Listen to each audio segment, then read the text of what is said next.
Netcasts you love. From people you trust. This is TWiT. Bandwidth for the Tech Guy is provided by Cachefly. Cachefly.com. Hi, this is Leo Laporte, and this is my Tech Guy podcast.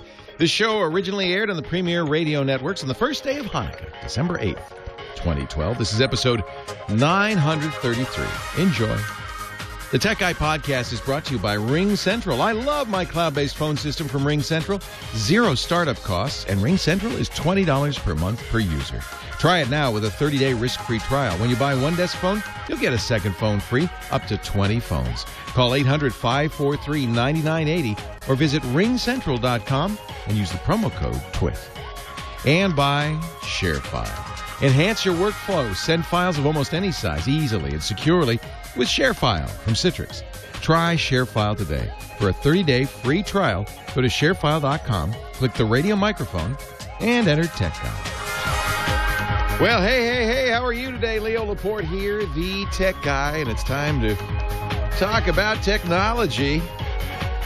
Well, you know, that stuff that you keep in your pocket or you have on your desk, your living room, your TV, your video game machine, your camera, digital camera, right? Yeah. All that jazz. Phone number is 8888 Ask Leo. If you have a question, comment, or suggestion, for 888-827-5536. That's toll free from anywhere in the U.S. If you're outside the U.S., fear not.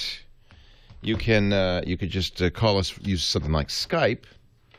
And Skype out will be free to a toll-free number. So we get a lot of listeners outside the U.S., which is nice, from all over the world. 8888, Ask Leo. This is also episode 933. So that means you might want to go to the website, techguylabs.com, and catch up if you haven't been listening since 2004.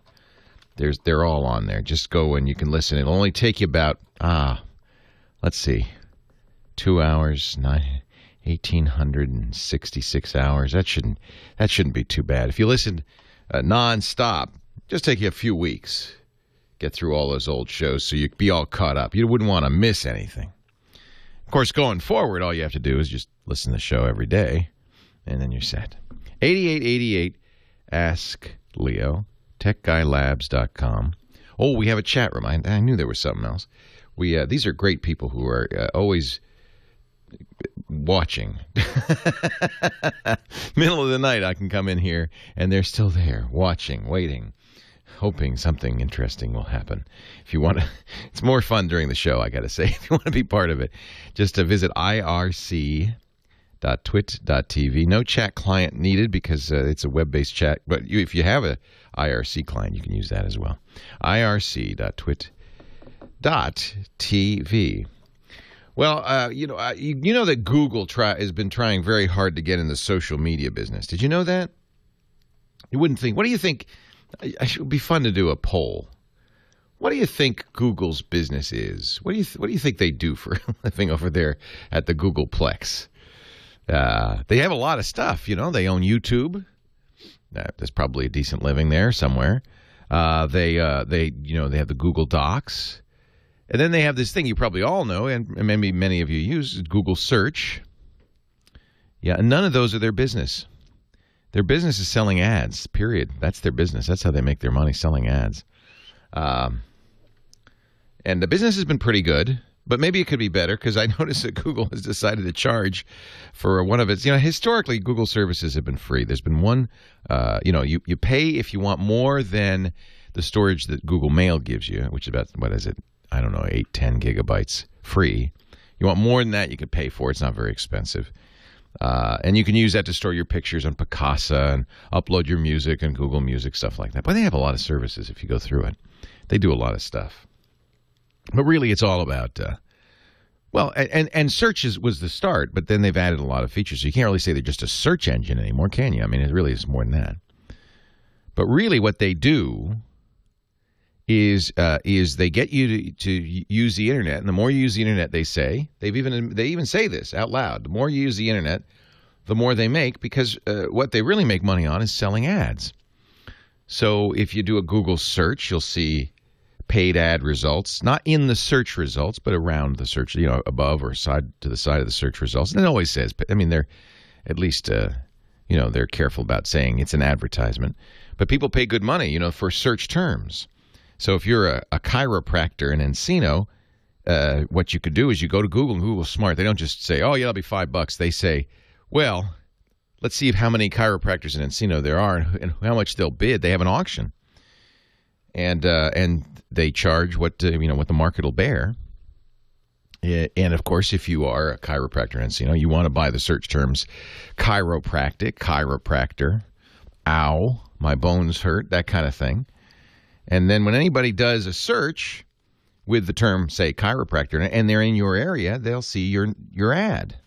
It's kind of a clever concept. But in order for all of this to work, Google's got to get you not only to use their search, but use all their tools. The more they can know about you, the better they can target those ads at you. If you recently bought a boat, they might want to sell you a life preserver, that kind of thing. But surprisingly, this week, Google decided to start charging more for its Google Docs. The only thing they've historically charged for, as I said, was storage and this Google Docs thing that they do, and only for business. And because it's actually a great business product. Microsoft charges for Microsoft Office and SkyDrive and SharePoint. And that's kind of what this is. It's a way of sharing documents, presentations, word processors, pictures, that kind of thing. And it's free for us end users. Just docs.google.com. You can use it all you want. But if you want to use it as Google Apps in business, it costs you a little bit. And now they're actually increasing the number of people who will have to pay for Google Docs. So that's interesting. That's a little bit of change. It's the first time Google's really said, hey, we want to make money on this thing. They don't charge. That's the only two things I think they charge for, if I'm not mistaken.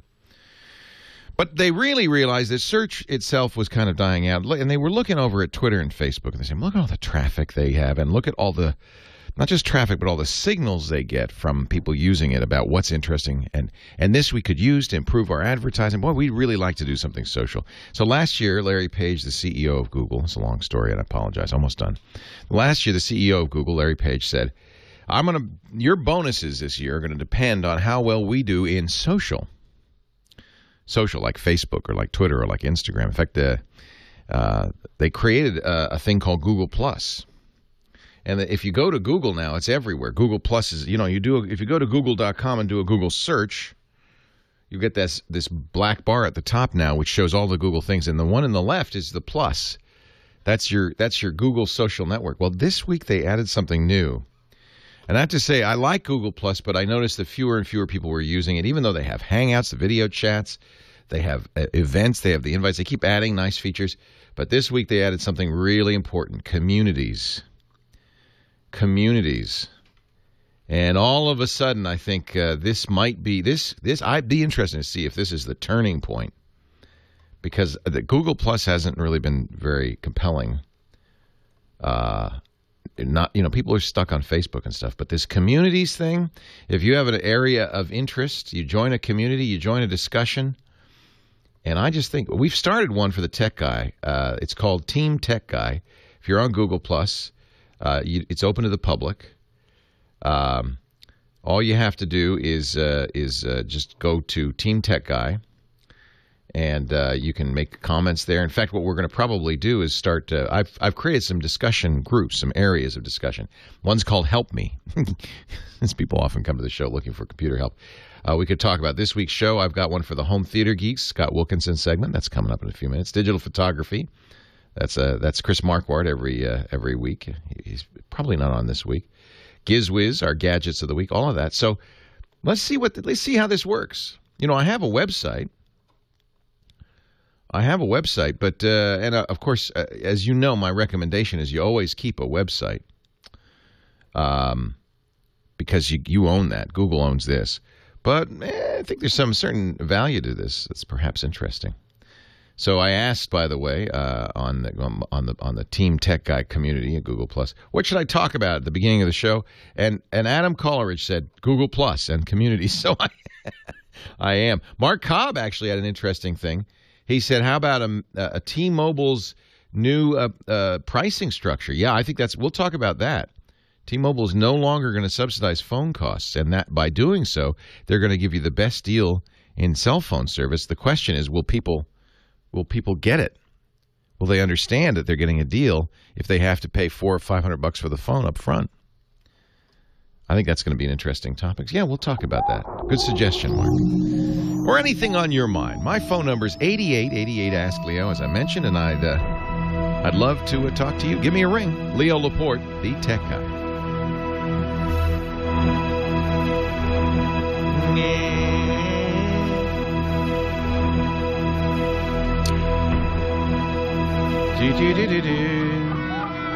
Yeah, so I don't know yet really about this Google communities.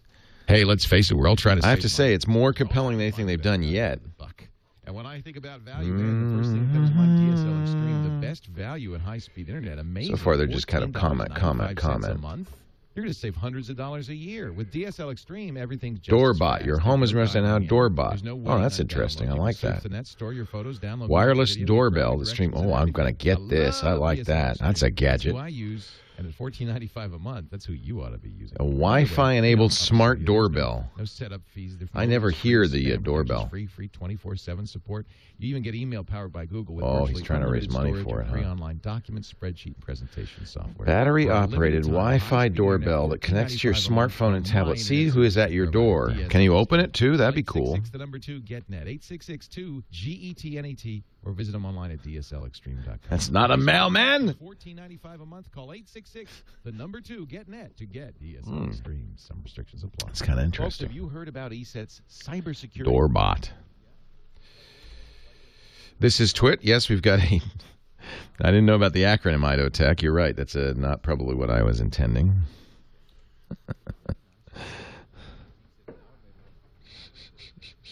Oh, Keith, thank you for the. I should have asked your permission before we read your email on the show, but it was such a great email I couldn't resist. Yeah, I'm kind of with you. The problem is that everybody's on Facebook, and as I think everybody's realized, it turns out that if that's what's most important is where the people are, right?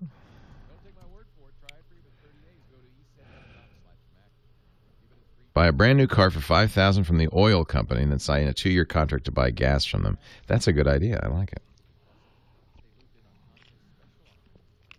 Yeah, it wasn't broken, Lou. What happened was we disabled comments, and it didn't do it very well. We did it in kind of an ugly way. We disabled comments on the Tech Guy site until the video was up. But Josh and I conferred, and he agreed. He decided it was a bad idea, and I agreed.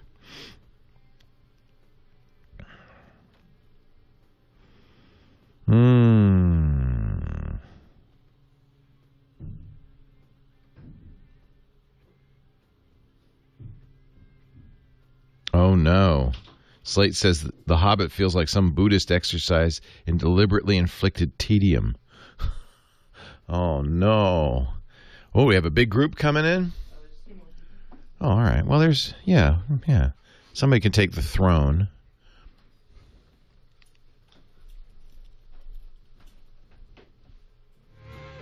A cat singing the Game of Thrones theme. Golly, I have to send this to Sarah. She's a big...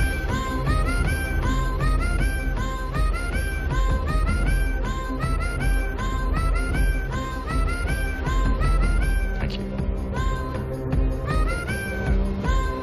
That is just weird. Hi, how are you? Hi, welcome. You two look a little alike. Are you related? A little bit? Who listens to the show and who's here been dragged here? Mom dragged you? Aww. So nice to meet you. Are you from Utah?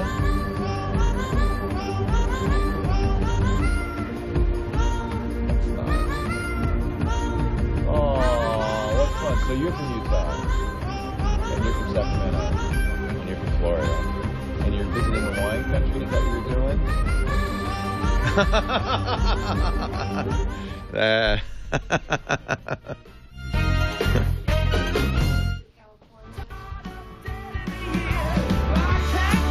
Oh, I'm so glad. It's not too far. ahead.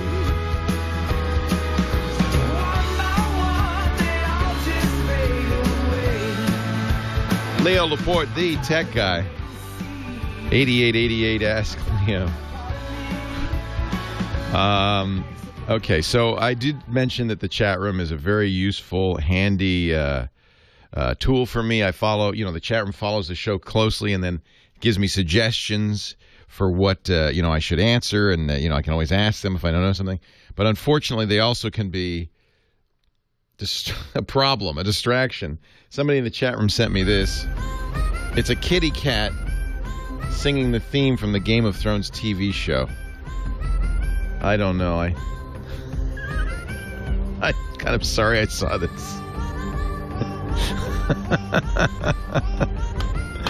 YouTube, it's just a wonderful intellectual exercise, isn't it? Actually, it's interesting. We were talking about Google. Google really wants to turn YouTube into a more respectable television-style network. Instead of just a bunch of cat videos and other short stuff. They really see the future as, putting real content on there. So they have been spending a lot of money. Last year they spent between $100 and $150 million to get producers to produce high-quality content for YouTube. And I think they said that they're going to do the second round of that now and spend $200 million. And the way it works is they go to somebody like Shaquille O'Neal, who has a channel on YouTube. I've never seen it, but other famous people and comedians, that kind of thing. They say, "All right, we're going to give you, anywhere between $1 and $5 million to fund this, and just put good stuff up on YouTube. You only have to do, I can't remember what it is, 40, 50, 100 videos a year, something like that. It's not a huge number. We'll sell ads on it, and after we make our money back, we'll share our revenue with you." So far, I don't think there's any breakout hits, but Google's in this for the long haul. They really want to make this work, and they just as they really are committed to social with this Google Plus thing. 8888 Ask Leo. That's the phone number. Let's go to the phones. Leo Laporte, the tech guy. Mike is in South Pasadena. Hi, Mike. Oh, hi, Leo. How are you doing? I'm well. Welcome. That's good. Well, I hope you have a nice, happy holiday. Thank you. And let's see. I'd like to answer. I wonder how you can get any kind of thing like if you got iHeartRadio or something like that, like for a blind person. Ah, interesting. So you're using are you using a cell phone now, or what are you using? Oh no, I don't have anything with any new technology. I see. I'm just dialing from a regular landline, but I was just wondering how you can get something like a. Well, iHeartRadio is the radio application for Clear Channel radio stations. They have both the radio stations and they have music stations, like Pandora-style music stations. But you have to have a computer or a phone or an internet-connected radio to play it. I see. It has to be on the internet. It's via the internet, yeah. Oh, yeah. So so that would be interesting. Something for a blind person, like you could have something that it can talk to you or something, tell you. Yeah. So people, we have many blind listeners who use computers with screen readers, and that's exactly what they do. I've also seen some very interesting other kinds of things like Braille keyboards. I don't know if you've ever seen these. Do you read Braille? I read Braille, yeah. Yeah, these are really kind of amazing. These are, it looks like a strip. About 12 inches long and just about half an inch tall. It's in a little box. You connect it to the computer, and some software is running the computer, and the computer will pop up little dots on this strip. That's Braille that you can read. So you can actually read the screen using your fingers. Oh yeah, because I know the grade 1 and then grade 2 Braille stuff I took when I was in school. Yeah, exactly. So that's pretty amazing. That's pretty amazing. And then there are screen readers. There's free ones and there's paid ones. JAWS is the best-known paid one. It's a little expensive. And then on many smartphones, iPhones particularly, they have this built-in, this voice assist built-in. So if you, for instance, had a cell phone, an iPhone, Mike, you could download iHeartRadio onto it, and then you could speak to it, and it would speak to you. And you could say, do this, do that, and it would say, okay, you're on iHeartRadio. You might do some tapping as well. So yeah, there's certainly ways to do that. And I heard you can listen to radio stations that are all over the United States. Yeah, that's what's great about iHeartRadio. Like I can listen to if you ever heard of WIBC in Indianapolis, Indiana. Exactly. Now, iHeartRadio doesn't have. Unfortunately, all the different radio groups have their own application. There used to be. There's one I love called TuneIn Radio. That is a third-party app that has many internet radio stations, maybe 30 or 40,000 internet radio stations on it. But CBS, which is another big radio group, pulled their stations off of there. They said, no, you can't use ours, and created their own CBS application. Many of the iHeartRadio stations are also on TuneIn, but not all, and iHeartRadio has its own features. So, but the nice thing about having a computer or a smartphone or whatever is you can have all these apps. So what I would suggest is, and they're all free, is you get iHeartRadio, CBS Radio, and TuneIn Radio. There's a paid version of TuneIn Radio Pro, which is only a few bucks. And then you really can pretty much listen to any radio station, not just in the U.S., but in the world, as long as they have an internet presence. You can do that. WIBC in particular is both on TuneIn and iHeartRadio. So, Mike, yeah, this is great. Now, I would suggest if you've not got any technology, you don't have the internet, a cell phone's probably a good way to go, but they're not cheap. You probably have somewhere like the Lighthouse for the Blind or the Independent Living Resource Center in your area that you should probably go to first and talk to them and ask them what the options are. They're experts in this. This is all called assistive technology, and really it's one of the great uses of computers and technology is to open the world up to people with varying disabilities, and certainly blind users are getting an awful lot, I think, out of smartphones. When I have a blind listener, Hawaii, who says that the iPhone is the best for this. She's just very happy with the assistive technologies built into the iPhone. The problem is it's not cheap. Actually, that's one of the things that's kind of interesting about this thing that T-Mobile is doing. I don't know if you saw this. They've decided, first of all, they're going to get the iPhone, but not till next year. So that will make all 4 major U.S. carriers will have the iPhone. But T-Mobile's decided not to subsidize phones. So now when you buy a phone from AT&T, Sprint, Verizon, and still with T-Mobile until they change over, the phone might cost anything from free to a couple of $100. In some cases, the really fancy phone's $300. But those are subsidized prices. My Galaxy Note 2, my current favorite phone, I paid for an unsubsidized price for it, and it was $700. But you can get it from AT&T and Verizon for $200. Well, where's the extra $500 go? Well, they make it up over the 2 years of the contract. They're going to make a lot of money, as much as $100 a month. That's $2,400. So they don't mind, subsidizing the phone, and that's why they have those early termination fees. That's why you're under contract to them. If you decide after getting a subsidized phone from Verizon that you don't want to go with them anymore, they'll charge you, and sometimes they'll charge you quite a bit. You got 2 years before you get out of that early termination fee. You're under contract to them. So T-Mobile, which is the also-ran, the smallest of the big 4, have decided to eliminate contracts. They're going to have lower plans, and they're going to stop subsidizing phones. I think that's very interesting. We'll see how people take to that.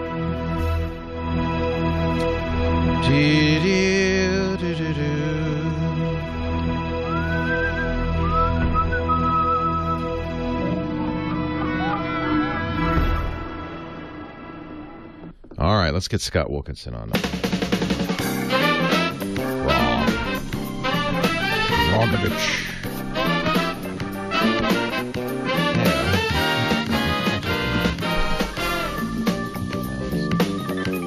So we're going to get you some headphones. You got some. Everybody got headphones that wants them?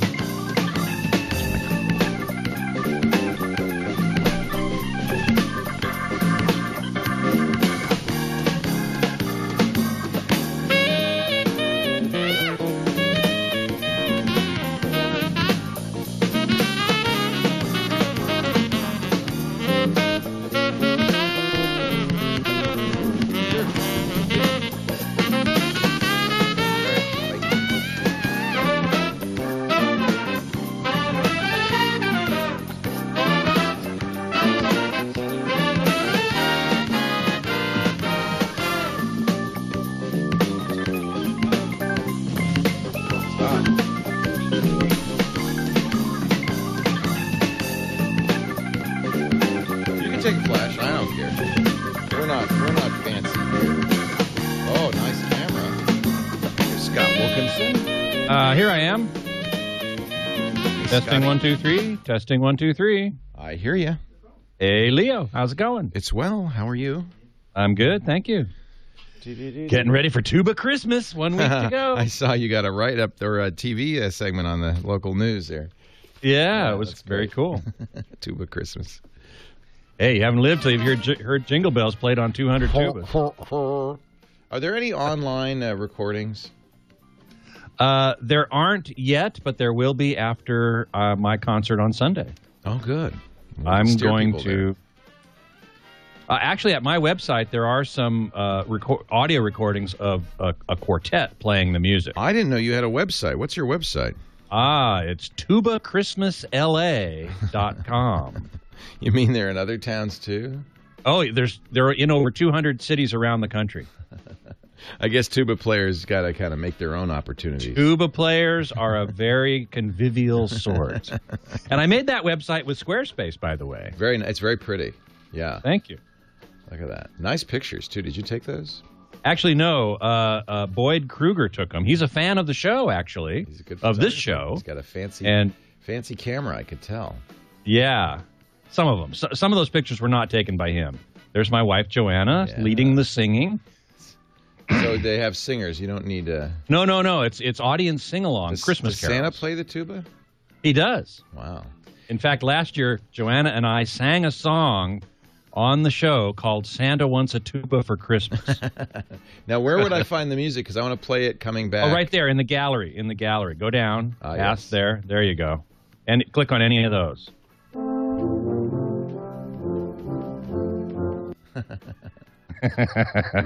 Now imagine that's only played on 4 tubas. Imagine that played on 200. Yeah. It's really quite something. Why don't we, what do you think? Kyle, you think I could play this coming back? It's all you, Leo. All right. Unless you want to do it. You could probably do it from tubachristmasla.com, but I'm glad to play it too. I got it right here. I've got it if you want. Is there anyone that you want me to hit? Yeah, Jingle Bells. Perfect.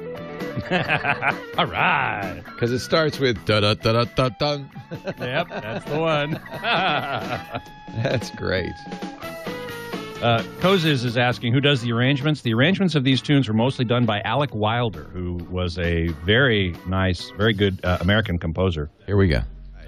Scott Wilkinson is here, home theater guru. Scott does the Home Theater Geeks podcast on the TWiT network every Monday at 2 p.m. Pacific, 5 p.m. Eastern Time, twit.tv. But he also joins us every week to talk about home theater.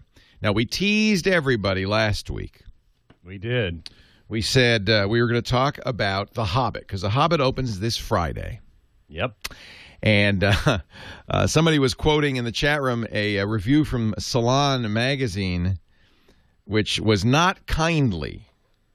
But I'm not going to. I don't want to spoil it for anybody, and I don't care if it's tedious. They said it was tedious. I don't care if it's tedious. I want to see it. Me too. And I want to see it the way Peter Jackson, its director, and J.R.R. Tolkien, its author, intended. And we all know that J.R.R. Tolkien intended it to be shown at high frame rate. Huge fan of 3D IMAX. We know that. So there are, you could see now. So there are a variety of ways you could see The Hobbit when it opens on Friday. You could see they're releasing it in 6 different formats. Holy cow! So I presume there is a stand. I mean, it's shot in digital. He shot it with super high quality red cameras in digital. In 3D. So there's no. So one version we can eliminate is film, right? Well, they will probably actually take the final digital master and load it off to film for those few theaters that only have film projectors. There's still They'll theaters probably that can't, do that. Yeah, there's still theaters that can't do it. So film would be one. Right. 2D digital would be another one. Yep. Just kind of plain old 2D. And I imagine, by the way, we're not even talking audio formats. There'll be Dolby Digital, DTS. There'll be all the other, Right. And there'll also be one called Dolby Atmos, which is a new audio format that puts speakers not only all around you, but overhead as well. Oh, well, see, now I want to add Atmos to this. Overhead? Yeah. Mm-hmm.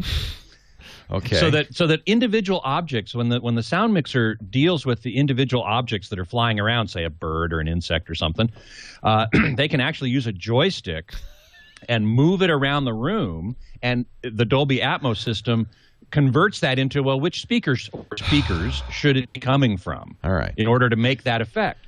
So that is one option that is not going to be very common. There aren't very many theaters equipped with Dolby Atmos sound systems. Now, you told me that Atmos is incompatible or doesn't show up on IMAX. Doesn't have Atmos, right? IMAX does not, because they have their own sound system. So you have to choose either Atmos or IMAX. That's one of many choices to make here. Does IMAX have sound over your head? No. Well, the heck with that. However, IMAX, in my opinion, is the best 3D. Right. Because they use two projectors, which means the 3D image is brighter. There's more light that reaches your eyes because they use two projectors. Okay. So then we haven't even talked about 2D versus 3D. Right. It was shot in 3D. Yeah. So there will be 2D versions out there. There will. Yeah, absolutely. How do they turn 3D into 2D? They just show one of them. They just show one eye. On the left eye. Yeah, exactly. That's the same way you turn stereo into mono. You just show one speaker. Yeah, exactly. Wow. But the big news with The Hobbit, of course, is what's called high frame rate, or HFR. And this is the first commercial release of an HFR movie. The first big studio release of HFR, correct. So normal film, when you had sprockets and actual frames of film. Celluloid film going through a was camera. 24 frames a second. That was as slow as they could go, and it would still look fluid. You wouldn't see any stuttering. Any lower than that, it looks a little stuttery. Stuttery. The reason they wanted the lowest possible is because the equipment of the age, and when we're talking the 20s, couldn't handle, was unreliable at faster speeds. Well, plus film stock was expensive. And you don't want to waste film stock, yeah. That's right. They wanted it to go as slow as possible so they could buy as little as they needed to do the movie. If they went any faster, they'd have to buy more film stock. So now the irony is that we no longer have any of those constraints because it's digital. It can be any frame rate you want, but people are used to the look and feel of 24 frames a second. Correct. Now this high frame rate is interesting. It's 2x. It's twice 24 or 48. 48 frames per second. That's right. Peter Jackson and James Cameron are both strong advocates of using higher frame rate because, as you say, we're no longer constrained by the technology. We don't have to do 24 frames per second. And yet that's the way it's been done for 100 years. Now, you mentioned a website where you can find theaters that are capable of 48 frames per second. Right. It's called 48fpsmovies.com. 48fpsmovies.com. Right. Now, that doesn't mean the movie you're seeing will be 48 frames, but it means that the cinema that you're going to see that is capable, and then you would want to find out. Correct. Now, the 48fpsmovies.com does have a list of movies that are 48 FPS compatible or capable and are going to be showing The Hobbit in that high frame rate. So now, I would say, I'm a geek. I'm going to want to see it in IMAX 3D 48 frames. That would be like the all the needles go to 11. Right. And in fact, I have exactly correct. Purchased 20 tickets for the theater in San Francisco that has it that way. The Metreon, right? Well, no, it's not the Metreon. But it's another AMC theater up the street from the Metreon. Okay, all right. Wow, so you're taking the whole crew over, huh? Well, 20, yeah. Yeah, 20 of the crew. Yeah, and it's not opening night, so a lot of them will have already gone to see it. But I just thought, so I got 20 tickets. So we're going to go see it a week from Friday.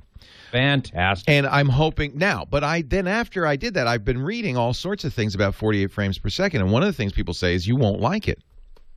Some people are saying that. I have already read some reviews of people who have seen preview screenings who there's an article out of the UK that's saying people are getting sick. They're getting migraines. They're getting nauseous.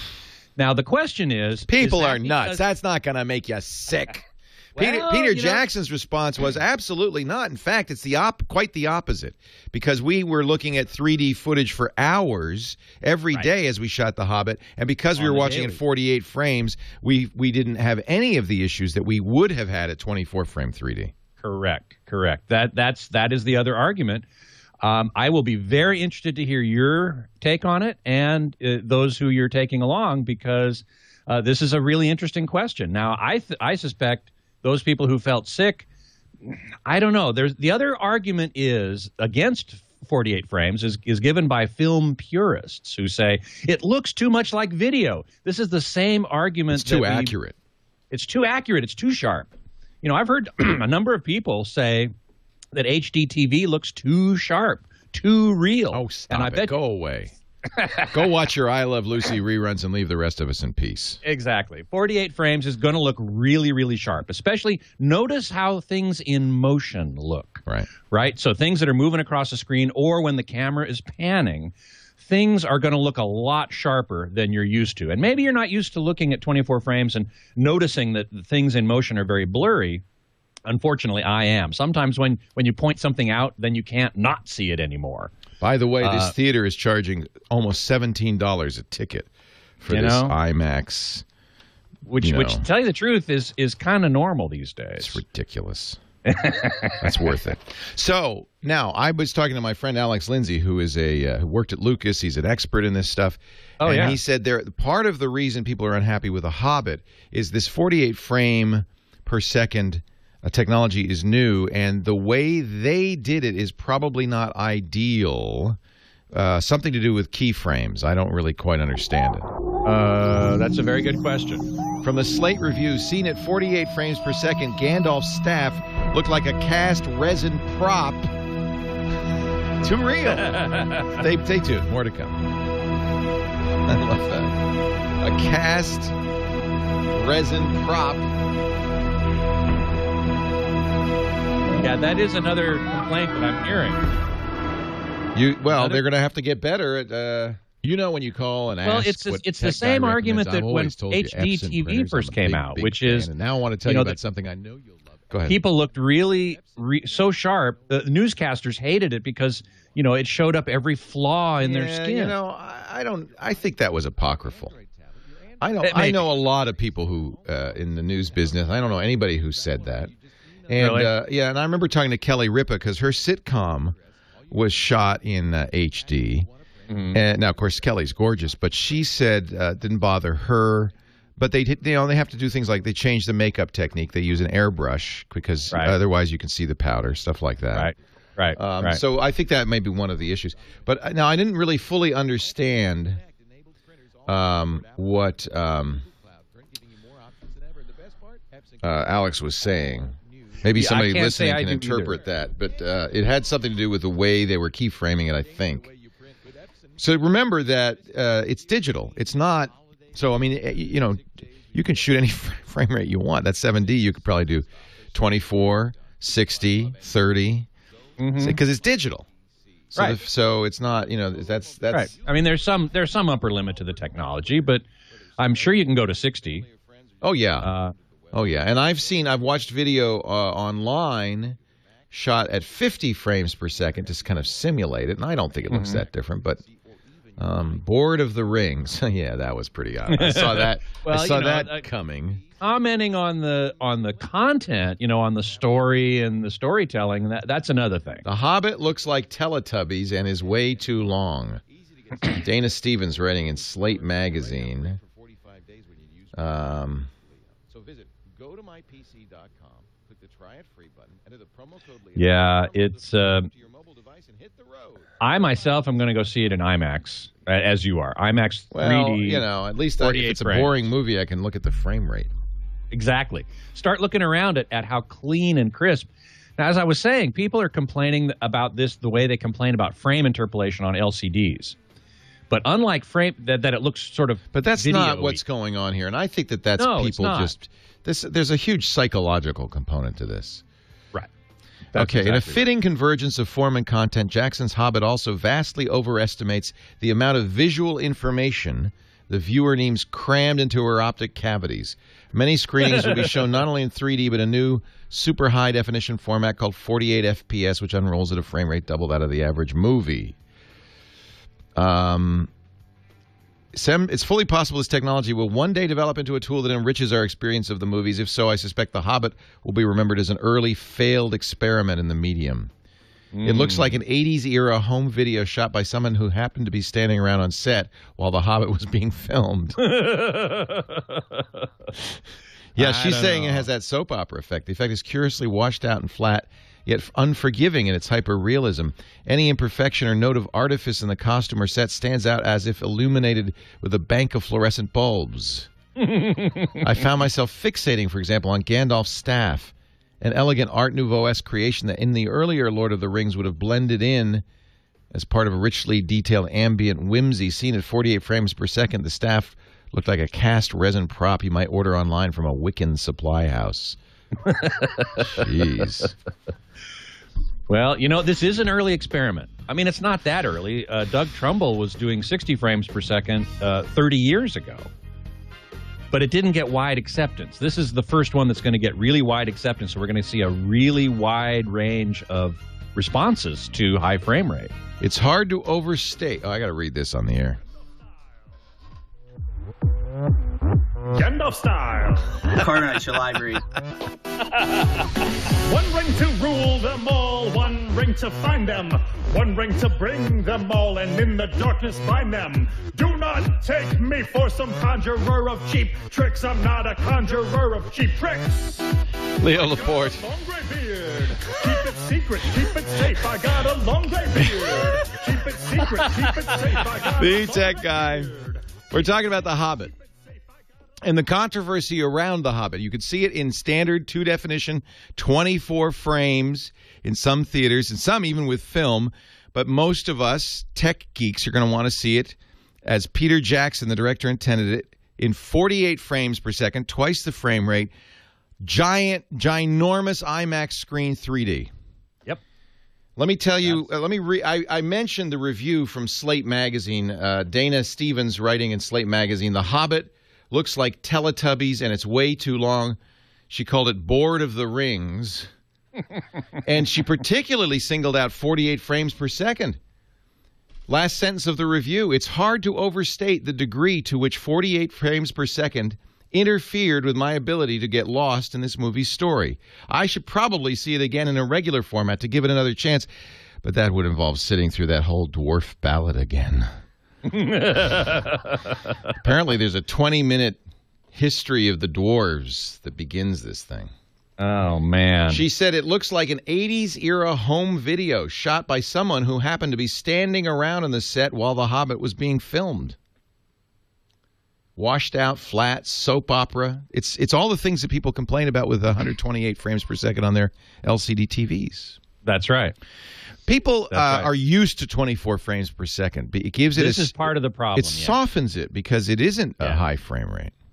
That's right. It does soften the picture when it comes to motion. Now, things that are totally still look perfectly fine or sharp, but if you put things in motion, they're going to start to look blurry.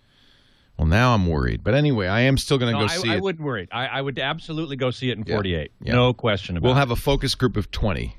This is a historic moment in the history of filmmaking. It's not just Peter Jackson, as you mentioned. It's James Cameron, the director of Avatar. Yep. He actually has a company that is supposedly helping other filmmakers shoot 3D. He wants it to be 8K, right? I mean, he wants it to be very, very high resolution, right? Or 4K at least. I think they're going for 8K. Are they? Okay. I'm not sure. Yeah, and 48 frames because 4K is the Hollywood standard now. Right, and there aren't very many cameras that can actually capture at 8K. Right. There are some, but they're super expensive still. Right. But Peter Jackson bought a bunch of 4K cameras, the Reds. The Reds are actually 5K, but roughly the same.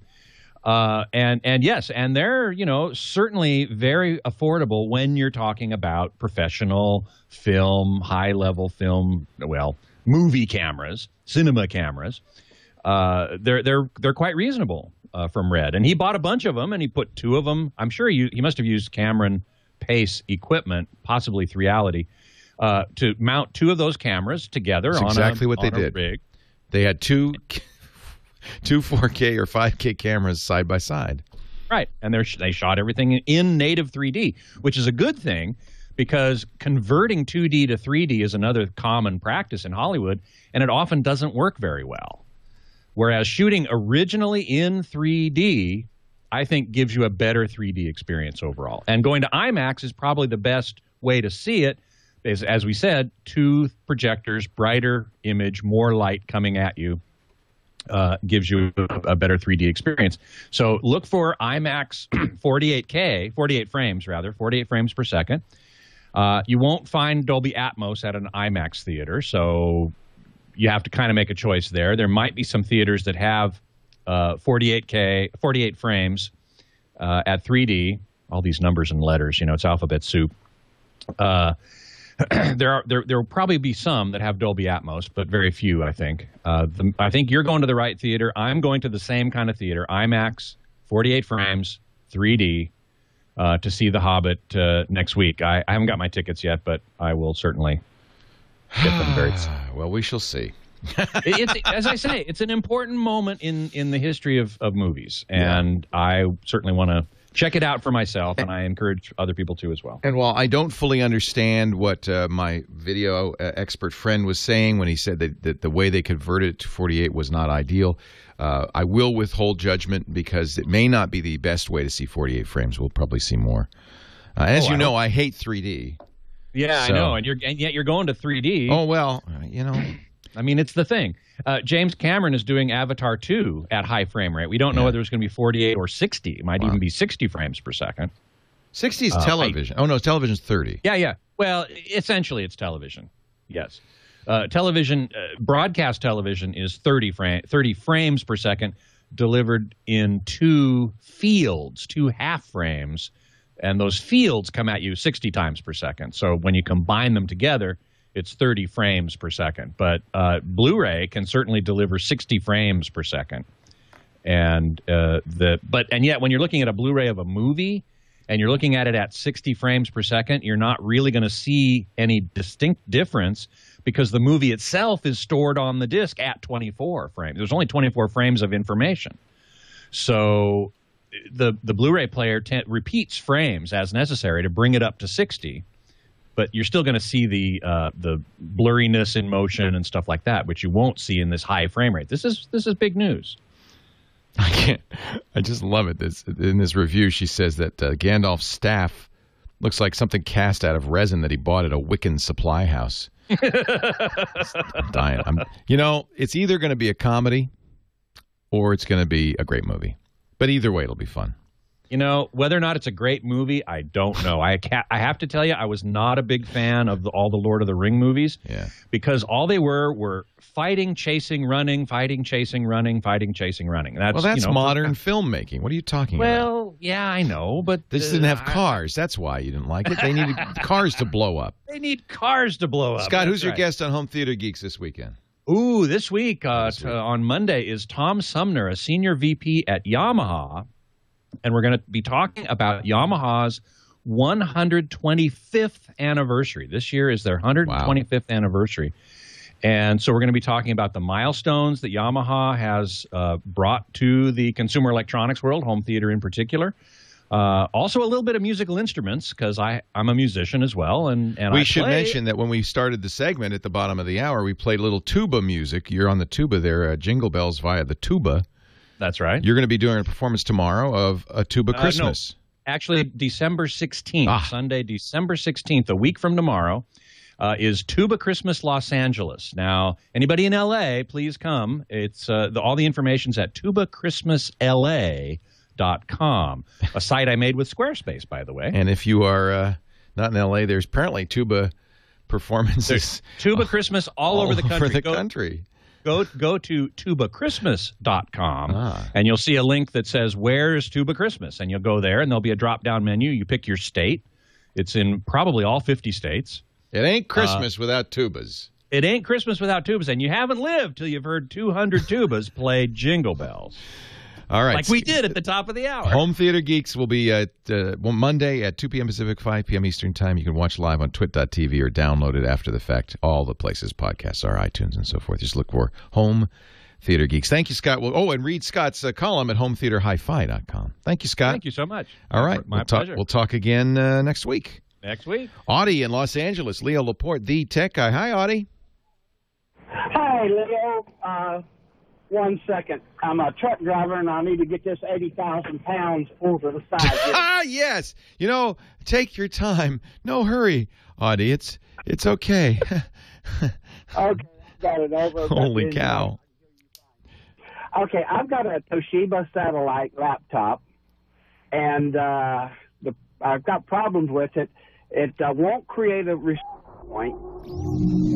It won't create a restore point. Uh-oh. Hang on, Audie. We're going to take a break. You can hang on for a second. We're going to do news at the top of the hour, and we will be back with more Leo Laporte, the tech guy.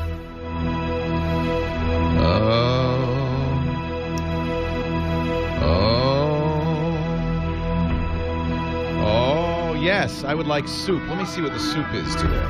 And while I'm ordering my soup, Scott Wilkinson will continue. I love the holidays. I'm very happy to chat with the chat room while you're ordering your soup. So, chat room, I'm looking around here. I actually backed up quite a bit. Fighting, chasing, running over and over. Yes, I just described Star Wars, Aaron B. Yeah, that's true. That's true. And Leo is right. It's what basically all Hollywood movies. But I don't know. Somehow in The Hobbit, in the Lord of the Rings anyway, it just kind of got to me. Dr. Mom, is there a tuba Hanukkah? Yes. Not exactly. I mean, yes, in that at Tuba Christmas, at the Tuba Christmas concert in LA anyway, we will also play Hanukkah music. I don't know about the other Tuba Christmases around the country. I think, Dr. Mom, you're back east, right? So there's one in New York. It's at Rockefeller Center. I don't know if they're going to play the Hanukkah music or not. Possibly not. We have two tunes that are done with the big group at Tuba Christmas in L.A., Svivon and Mozur, two relatively well-known Jewish Hanukkah songs, and a professional quartet called the Tubadors is going to play a Hanukkah medley, which was actually arranged first for choir by my wife, Joanna, and then for tubas by my father, Robert Wilkinson. So it's a real family affair there for sure. Titus, can you get backstage passes? No need. The concert is free, and that's one thing we didn't say on the air. Totally free to the public. Just show up. And Tuba Christmas LA is in a hall that has 1,200 seats, so I'm hoping to get close to that. Last year we had 800 or 900, so we could get close to that. Let's see. Beatmaster, I did not get my Lawrence of Arabia Blu-ray yet. I'm still waiting to hear back from Sony. Hopefully they will send me one. If not, I'll have to buy it because I definitely want that. No question about it. Yes, the website is tubachristmasla.com. tubachristmasla.com, Lawn Dog. And anybody in L.A., I sure do hope to see you there. Would love to. I am the conductor and producer of the show, so I won't be hard to miss. New Angel wondered if I've found something since Home Theater Magazine. Well, yes, I have, actually. I'm doing a part-time thing at Secrets of Home Theater and High Fidelity at hometheaterhifi.com, answering listener questions and reader questions. So you can go check that out. I also posted recently a very detailed article, part 1, of how LCD TVs actually work. I also have posted one thing, and another's on its way at avsforum.com. I went to the premiere, or the launch of the Sony 4K flat panel at a super swanky mansion in L.A., and so I posted. Hi, I'm Sabra from Fremont, California. Oh, and hi I'm Luke from Redwood City. Tonight, electronic music pioneers, Canadian rock band Rush are here. We have a person in the master studio all the electronics in your home with a single remote control. And fill your desktop with widgets. Live from the Tech TV studios in San Francisco, it's the Screensavers.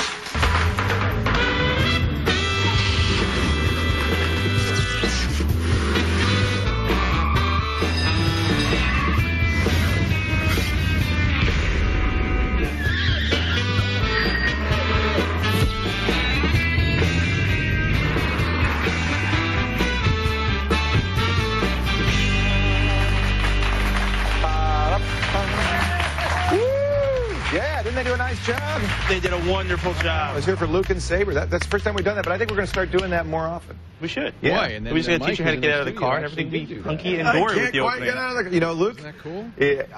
9 years ago when I used to do a radio show in San 9 years Francisco, ago. he used to call me when he was Luke, Snowball. All right, going back. That's actually not Snowball. That's Luke. Sorry about that, Scott. No problem. Continue on. Yes, indeed. Midnight Rider asks, let's see, who was it? Spike, how do I convince my wife that we really need a 60-inch plasma? Well, show her. Just show her. Just show her. Yeah, just show her. You know, I found it very interesting that women tend to like larger screen flat panels than I would have expected. I would have expected them to mostly say, "Oh, it needs to be smaller. It needs to fit in the decor." But no, a surprising number of women have said, "No, we need a bigger flat panel." So just get like Steel Magnolias or something like that. That's pretty sexist of me to say that. Well, I suppose. If it's Lisa Terminator 2. Tons 1999 is saying, watch the first Lord of the Rings movie again. My criticism applies to the last two movies, but not to the first. The first is the best, probably. I kind of felt that way about that one, too. The Sue says, just show her that you can pay for it, then show her the picture.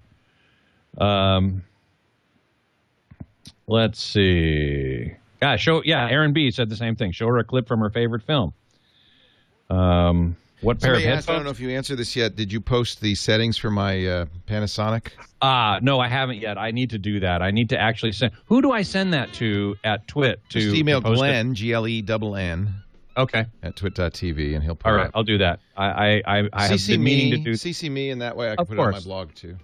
Yeah, absolutely. I will send not only the settings but also the measurements results. Yes. Have you been enjoying the TV? Yeah, I can't now. I have to watch TV upstairs from now on because I can't watch it downstairs anymore because it looks so much better upstairs. But I decided I hovered my finger over another GT, or I guess I was going to get an ST this time. 50 for downstairs.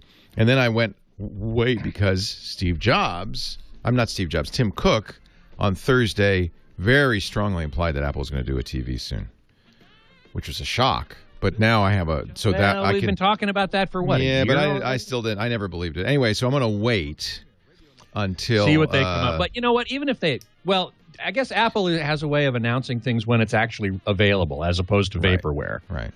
The Panasonic Elite is fine. I can live with it for the Pioneer Elite. Pioneer sure. Elite. I know it's not as good, and I just go upstairs and watch on the big screen. Yeah, Henry loves it. He came over and watched 4 episodes of Game of Thrones the other day. He loves it. Oh man, that must have looked great. Oh, it looks great with the stereo, the surround sound. It's just beautiful. Oh yeah. Oh, and I hope you get some. Well, he likes those bean bags. I have to say, I couldn't get out of them. He was happy with the bean. Yeah, I know it's very embarrassing. You have to roll out of the bean bag. I know. I was sort of glad I was alone in the house. Yeah, I know. It's like it makes you feel like an old man, doesn't it? It does. Why am I on all fours in the living room? Oh yeah, that's right. I can't get up. I've fallen into the beanbag and I can't get up. Yeah, but the sofa comes in the next 2 weeks, so I'll be all right. Good. She's right. Aaron B is asking, in low-end TVs, how does LG compare with Vizio? I'd have to say I would probably go for Vizio. I really over LG in their low end. Low end. Yeah, I think Vizio's good bang for your buck. Exactly. If you get into the higher end line, LG is probably going to be. All right, Scotty. Thank you, sir. My pleasure. Have a great week. I'll see you next weekend. You bet. Bye-bye. Bye.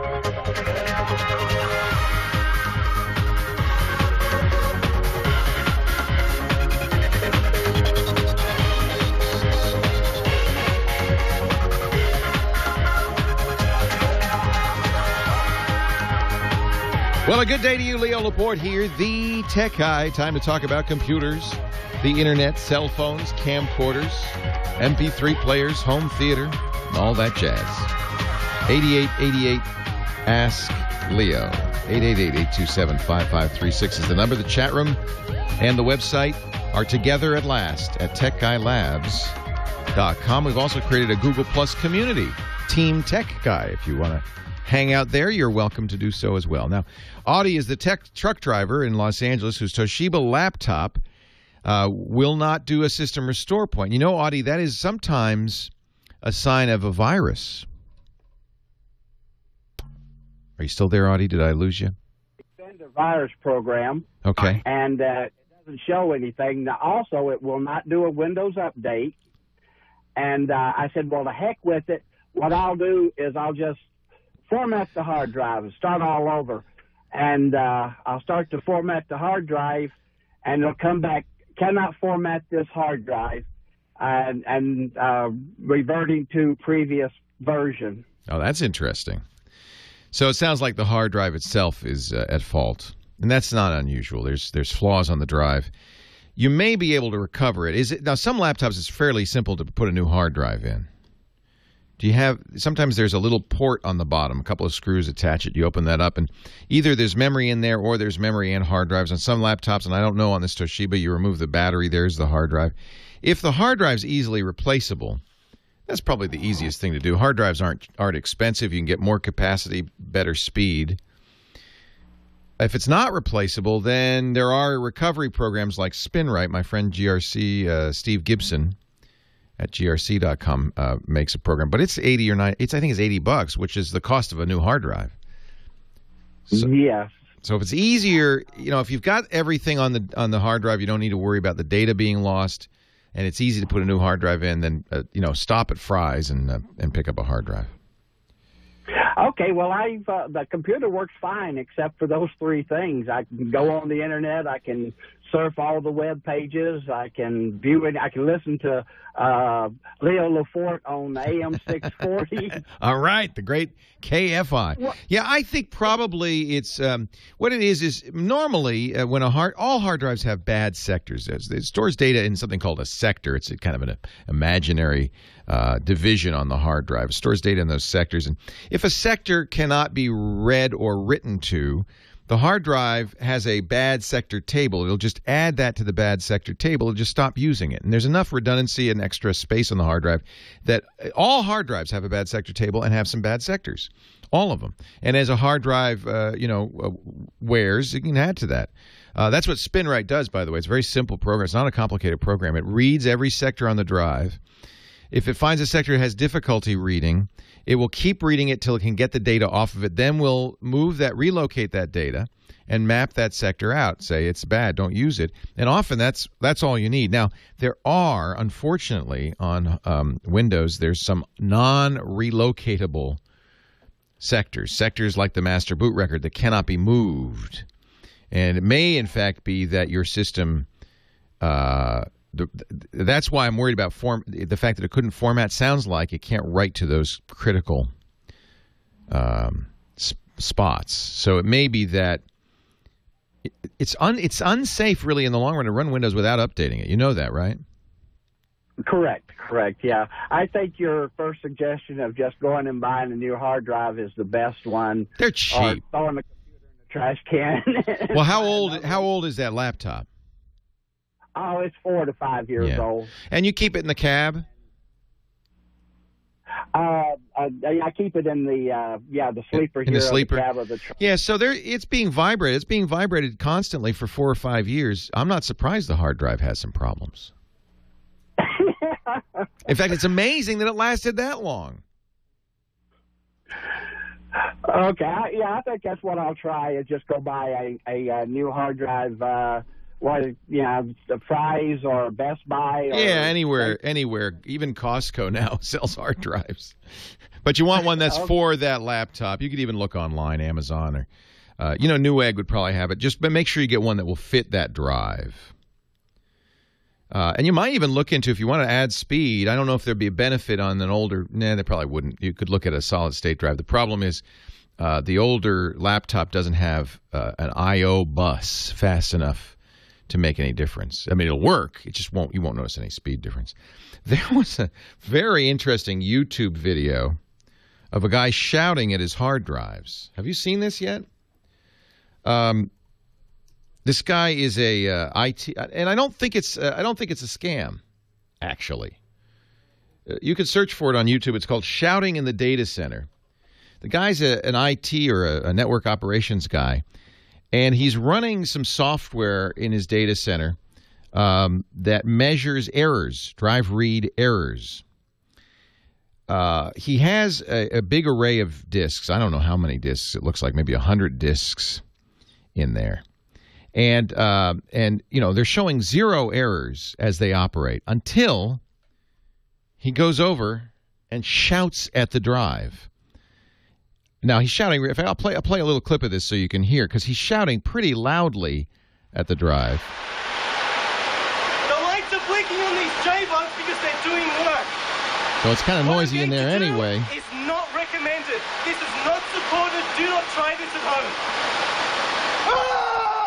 He's now shouting at the drive. And look, there's an error. There's an error, a very big spike of errors. Let's see that again. Shout at the drive some more, sir. Okay, you get the idea. He hurt the drive's feelings, says Dr. Mom. What he's really demonstrating is the fact that modern drives are so jam-packed with data, their bits are so tight together that the vibrations from shouting are sufficient to jiggle the drive just a little bit and cause a read error. Now, you're driving around in a truck. It's amazing. That drive lasted 5 years. It's not the noise, it's the vibration. And that that continuous vibration just shows how well made, actually, that laptop was. Those drives, of course, are on cushioned bearings and things like that. Don't recommend shouting at your disk drives. But, you know, maybe I shout at my computer a lot. I know people shout at the radio when I'm on sometimes. Maybe not such a good idea. And if portability is not the most important thing, Audi, you might try an external drive. You know, just use that. Sometimes you can, on an older computer, even you can boot from an external drive. The thing about solid state drives is most of the speed benefit requires a very fast connection, we call it a bus, a fast data bus. And a computer that old will not have a data bus that can accommodate the high speed. On the other hand, the solid-state drives are not susceptible to vibration issues. So if you want to watch the video in its entirety, shouting in the data center. And, you know, it could be fake. It could be. You know, there's no reason it's not. But I'm pretty sure it's not. Mike, Maine, Leo, the tech guy. Hi, Mike. Hey, Leo. How you doing today? I'm well. How are you? I'm doing great because I'm on the air with you. Who could ask for more, right? Aww. Leo, I got a glitch. My favorite search engine is Google. I just find that it works best for me, and I prefer to use Firefox, although I do have Chrome and stuff. Mm-hmm. And starting 2 days ago, I have found I cannot get search results on Google using Firefox if I have my JavaScript enabled. If I disable it, it works fine. What? Okay, now are you going to google.com, or are you using the little search, are you using the URL, the awesome bar, as they call it in Firefox, to do the searches? Well, I'm not using the awesome bar. I'm using the little search engine bar to the right. And I type in... Why would you need JavaScript disabled? That sounds like an error. I'll think about it. Hold on. Leo Laporte, the tech guy. So there's lovely restaurants not far from here. What kind of food are you interested in? Coffee shop, sandwiches. There's a wonderful bakery. My favorite restaurant's on the boulevard here. It's Della Fattoria. Hey, let's face it. We're all trying to save money these days. We're all trying to find the best value for the buck. And when I think about value, you can go out the door here. There's an alley. The best value in high-speed internet. Amazing. $14.95 a month. Go down it. You're going to save hundreds of dollars a year. With DSL Extreme, immediate left. Just keep going. There's no dialing. You're now on Kentucky Street, which is one of the shopping districts. A lot of restaurants there. You'll see directions and everything. Punjab's burritos on the way, which is also good. That's who I use. And $14.95 a month. That's who you ought to be. And then keep going. Go down the alley again, across the street. Go down some stairs. Continue through. You might be support. Seduced by the Petaluma Pie Company. That's very good too. Storage and free online document spreadsheet presentation software. But I'm telling you, it's worth it. Keep going. When you get to the street, turn left, and not the immediate store, but the next store down is Della Fattoria. It's a bakery. GETNET. Or visit them online at DSLExtreme.com. Unbelievable. It's like $27 for $14.95 a month. Call 866. And number 2. Good coffee, tea, pastries, but they also have sandwiches, lunch. You know, when you call really and good ask lunches, what really guy good recommends, lunches. I've always Highly told you recommend. Epson printers. I'm a big fan. And now I want to tell you about You're something gonna go now? I know you'll love. Epson Connect. With Epson Connect, you're no longer shackled to your computer desk when you want to print. You can print easily from anywhere. What was really nice? From Why don't you your come back here iPad, and get a picture? Your iPhone, Maybe your Lindsay Android could- or I'll tablet, your take a Android picture. phone. I mean, anywhere inside your home, office, even outside. As you travel around, you just email your printer. Every printer with Epson Connect has its own unique email address. All you do is you send an email with the attachment you want to print to your printer's address, and the documents print. You can even customize the email address to make it even easier to remember. Or download the Epson free iPrint app for iOS and Android. This app is like having your own. Whether you print Microsoft Office documents, PDFs, photos, and more. Epson Connect enabled printers also support Apple AirPrint and Google Cloud Print, giving you more options than ever. And the best part, Epson Connect works with all new Epson printers. Print from anywhere with any of Epson's new printers. Don't get stuck at your desk. Change the way you print with Epson Connect.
Right.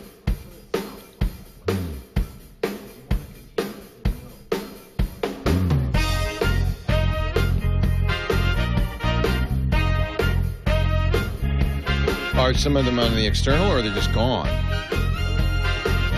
Okay.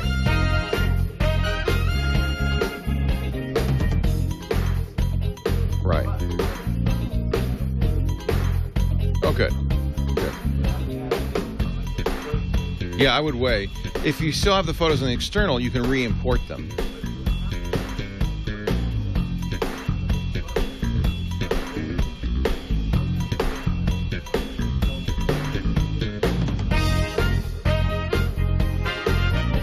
Yeah. Well, if you do an import, iPhoto will not import duplicates. So I think what you... Here, let me show you. After the next break, I'll show you. Yeah. Don't rush. Plenty of time.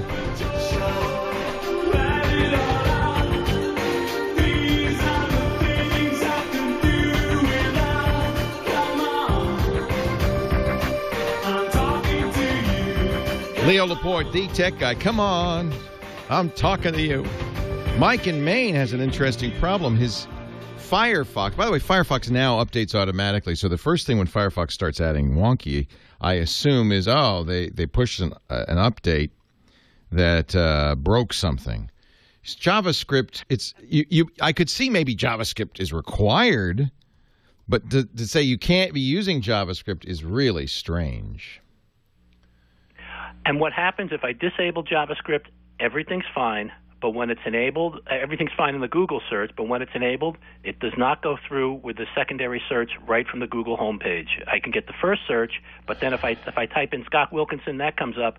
When I get the results there, if I type in the Google bar Leo Laporte, I won't get anything. It's blank. So there's a couple of possibilities. My suspicion is that something that uses JavaScript, could even be an exploit, but something that uses JavaScript is getting in the way. So it doesn't work initially because the thing that's using JavaScript that's trying to for instance, If I were malware, one of the things I might want to do is intercept search results and send you to a Viagra page or a poker page. So let's say that's on your system, but it's not well written, as they often aren't, and it's broken. So you type in a Google search, it tries to intercept it, and it dies. When you disable JavaScript, you're disabling the exploit, and Google search works sort of, but I think that secondary search probably needs JavaScript. So you see that kind of scenario I'm painting here, which is that something that does use JavaScript is getting in the way. Now, it doesn't happen in Chrome, and it doesn't happen in IE, and I've disabled all my add-ons, and still same thing happens. And I tried Firefox Safe Mode, same thing happens. Same thing happens. Only in Firefox. Does that? Let me ask the chat. You don't have any toolbars on there? You've disabled all the toolbars, all the extensions. Disabled totally everything. Yeah, there's something wrong, obviously. I don't have to tell you, but there's something wrong, and it worries me a little bit. Have you done the Firefox reset? No, I have not done that. There's a reset command. That just basically it makes it as if it came from the factory. So it would take all my add-ons and such out. Yeah, and it would also delete history, caches, everything. That should work. Yeah, I delete all those on exit anyway. I keep that pretty clean. That should work. If that doesn't, then an uninstall, a reinstall might work. The only cause for concern is that there's something getting in here, and it's getting in the way. And I do have, good, reasonably name brand internet security on there. Don't want to say the brand, but it works fine. It's updated regularly. Run a scan every day. And you keep everything. You keep the Windows update going and everything. Yeah. Everything is totally updated. Now, I haven't run Malware yet, and I haven't run any of those. So a couple of things to try, and I don't know if they'll help. Another one, you could create a new Firefox profile, but I would first start by resetting Firefox.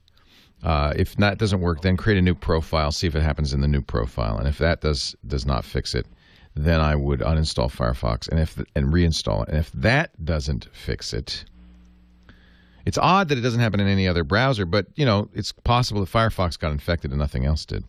And by the way, these are not necessarily malware. These browser hijacking things are, they are malware, absolutely, but they're kind of so minor that they may not be seen as malware by your antivirus. Yeah, I did find a link in the Mozilla Zine.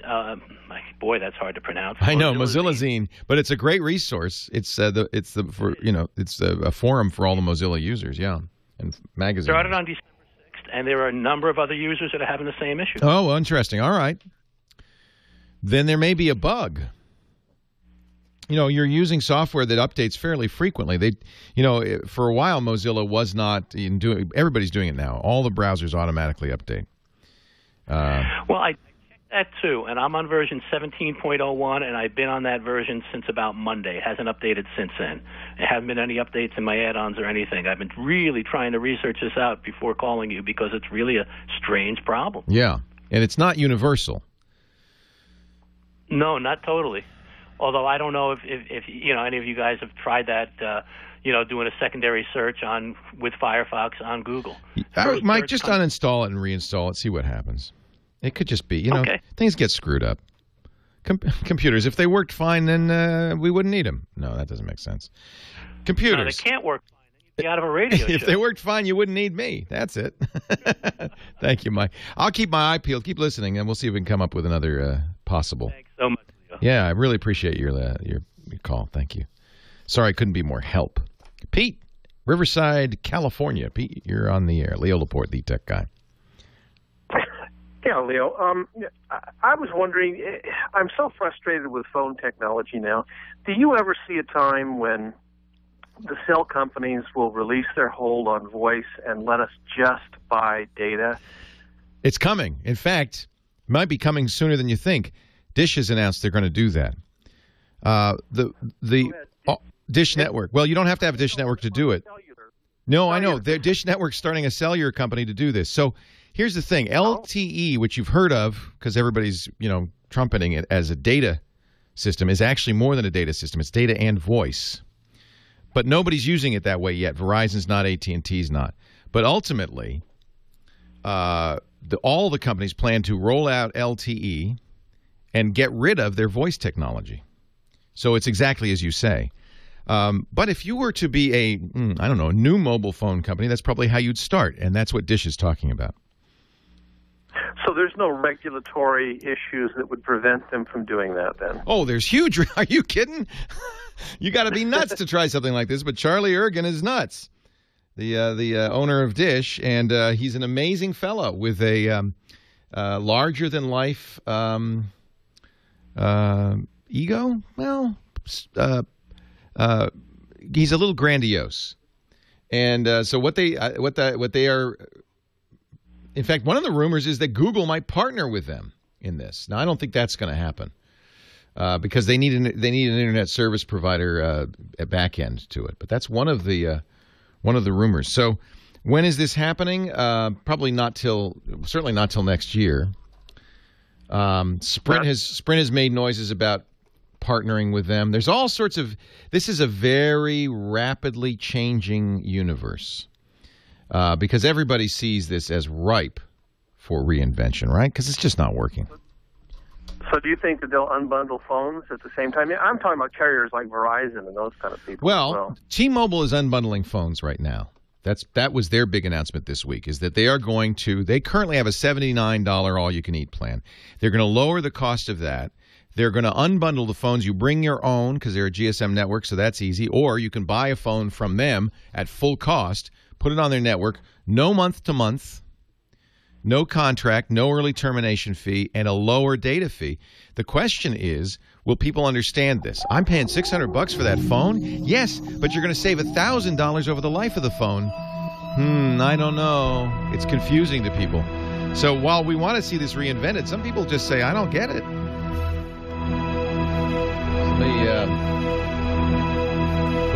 Dish wants to launch a...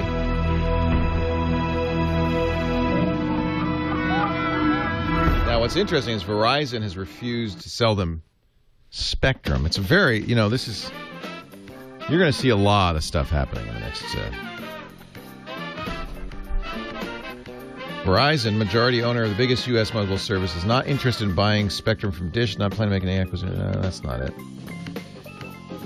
See, Dish holds wireless Spectrum. So the rumor is, and I don't know if Charlie's made an announcement, that they are going to use that wireless Spectrum to build a wireless network. Like last month, the rumor was Google was in talks with them. I think everybody's agreed that that's probably not true. A wireless service that will rival those from carriers such as AT&T and Sprint. This is from the Wall Street Journal.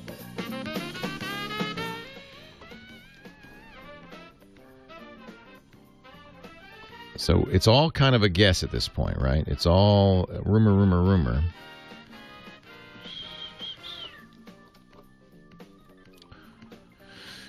Dish has been buying Spectrum that could support a wireless service, although it still needs regulatory approval to set one up. In an interview with the Journal Thursday, Charlie Ergen said the partners Dish is talking to include companies that don't currently have a wireless business. Google declined to comment. I don't know if Google will get involved in this. I don't think Dish needs Google. So Dish Charlie Ergen has admitted he's buying Spectrum to create a new cell phone network.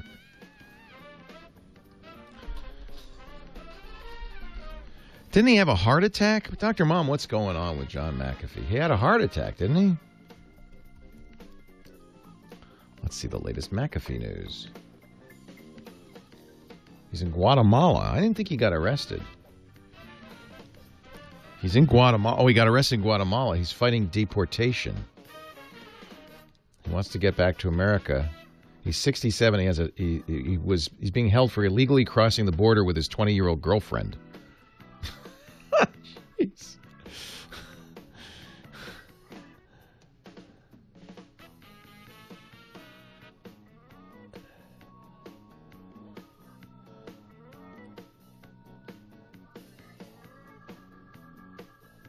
Guatemala rejected his request for asylum His lawyers filed several appeals to block deportation.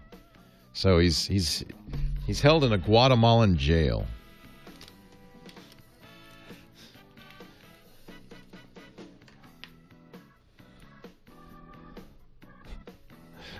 McAfee claims he believes authorities will kill him if he turns himself in for questioning.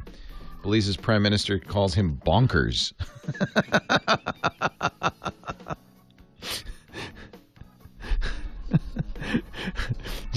I like Dan's question. Does John McAfee get a 30-day trial?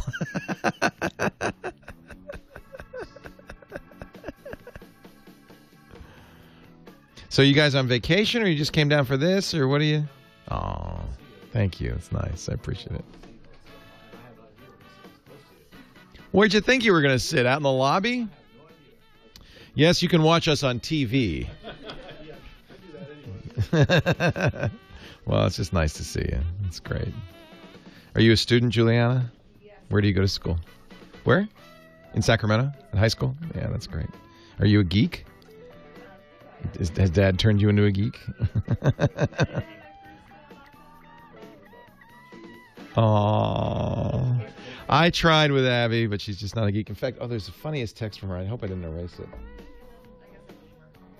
I texted her, and I said, I used the number 2, B, and U. And she said, Dad,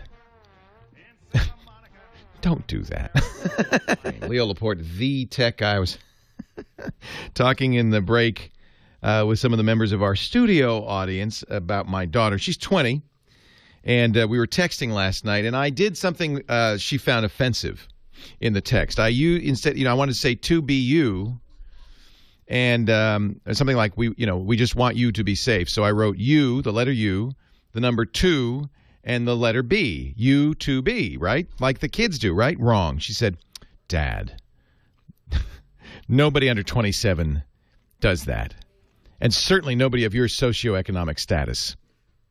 Please. Spell words out and use punctuation. And I said, The funny thing is I can remember when she was a kid telling me that nobody uses punctuation or spells words out. So things have come around.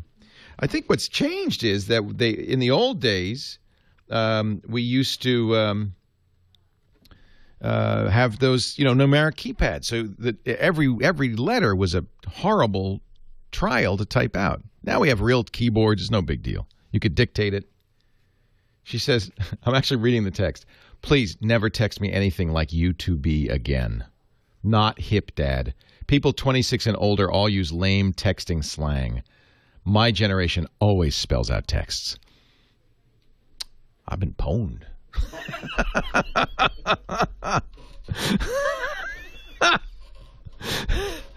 Dr. Mom says, my daughter chides me when I use abbreviations, saying, you're too old to use those. Dr. Mom's in our chat room. In fact, you could be in our chat room, too. All you have to do is go to techguylabs.com.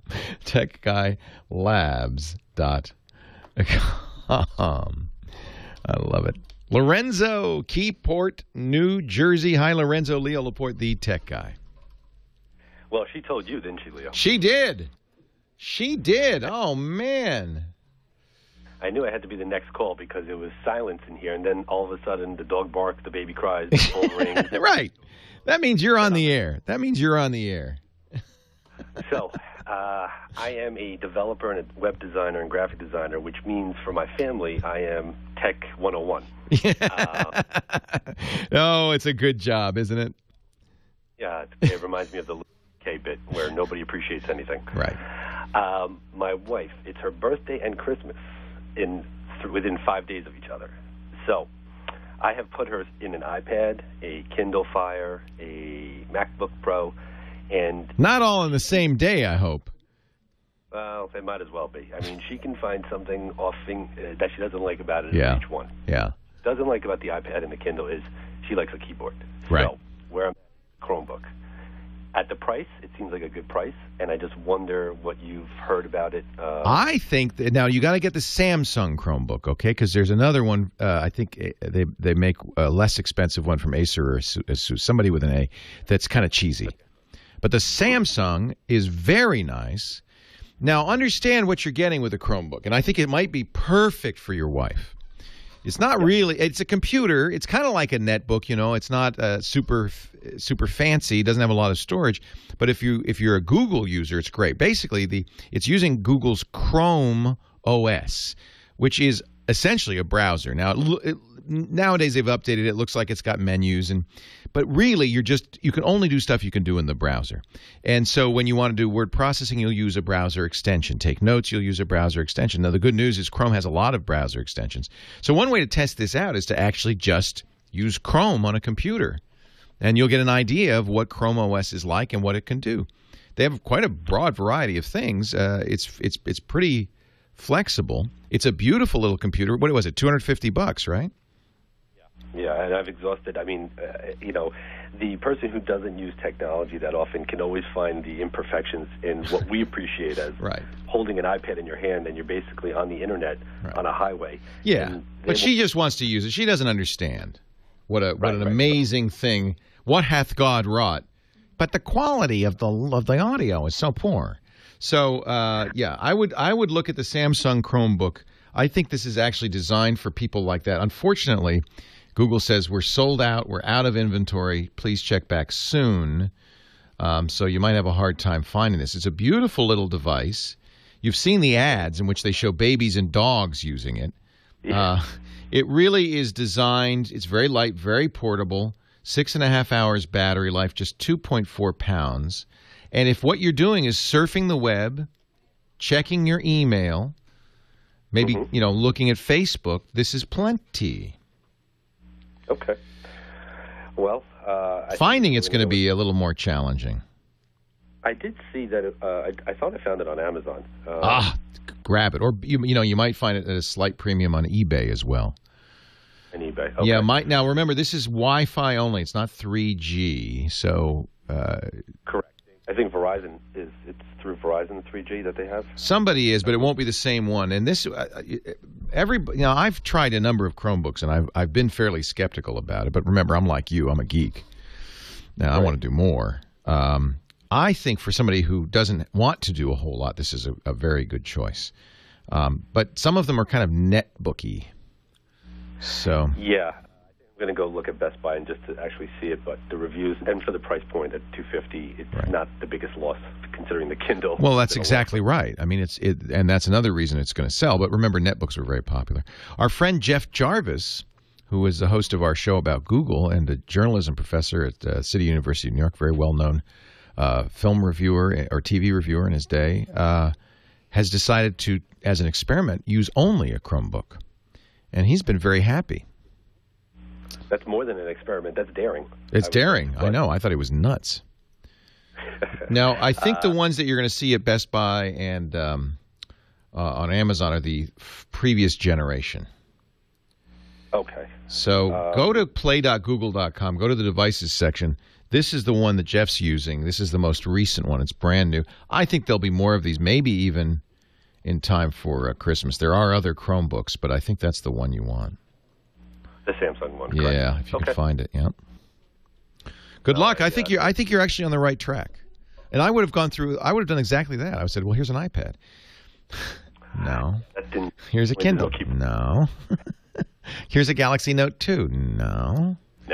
No. She wants a keyboard.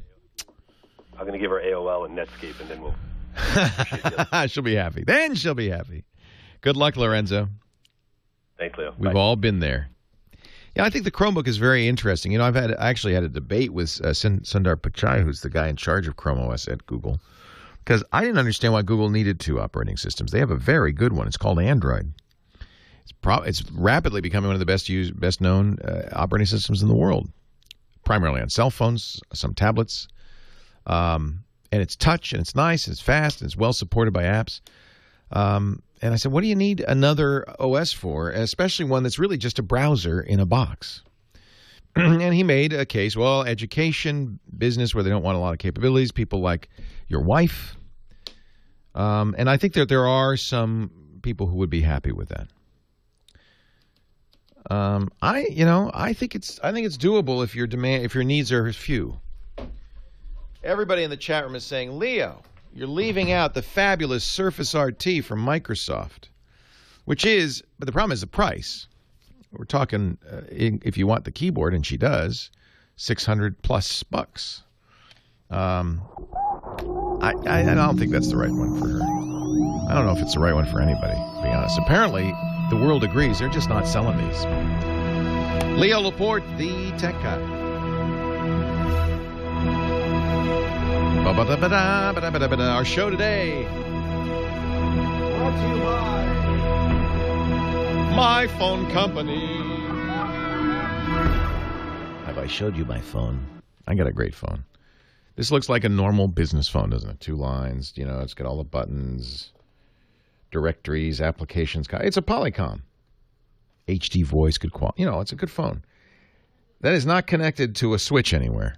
It's not going to the phone company. It's going to the internet. That is a Ring Central phone. Ring Central. When we built the studio, I realized I had to get a phone system.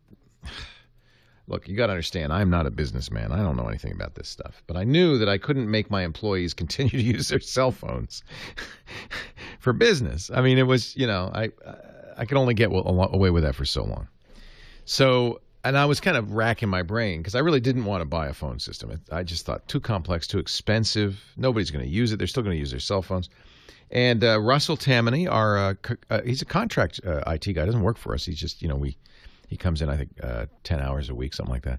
He said, well, I have installed Ring Central on a bunch of clients, and they are very happy with it. You might want to take a look at it. So we did. We bought. Here we are a year and a half in, and we love it. So it is the #1 cloud-based phone system for business. You plug the phone into the wall, and it acts just like a real phone. It's actually better than a so-called real phone system, but without a PBX in the basement, without a switch, without dealing with a phone company. Faxes come into my email box or my cell phone. Voicemail messages, same thing. I have a Ring Central app on my phone that I can make calls with that come out from the business number. It's $20 per month per user, and right now you could try it free for 30 days, a risk-free trial that includes free phones. When you buy a desk phone, you'll get a second phone free up to 20 phones. All-inclusive pricing, a great deal on phones. 800-543-9980. That's a number just for my listeners. That's another nice thing about using a cloud-based phone system. You can pick numbers. You can have all sorts of clever things. You know, when my desk phone rings, so does my cell phone. 800-543-9980. Take a look at Ring Central. Go to ringcentral.com and use the promo code TWiT. If there's a power outage, it's a good question. We don't make phone calls. But we're sitting in the dark. If there's a power outage, we go to lunch. What do you do when there's a power outage? You sit at your desk in your office with the lights out, your computer dead, and make phone calls? There's no power in my office, but I'm going to call you anyway. No, I think your internet has to be up and your power has to be on. It's like Google Voice on steroids. It's like, if you're running a business, you're going to run it on Google Voice. Well, for instance, the things you can't do with Google Voice, the phone tree. Call 800-605-TWiT. And go ahead. Why not? And you'll hear the phone tree. And I recorded them. It was very easy. You do it on the web interface. All sorts of sophisticated stuff going on there. Very cool. Can't do that. Ringcentral.com. Offer code TWiT.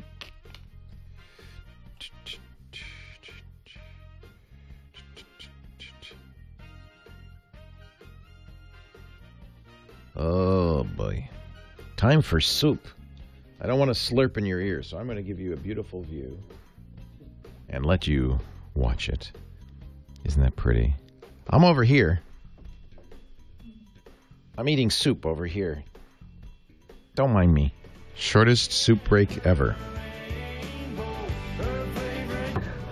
All right, Leo, Carbonite's your live read here.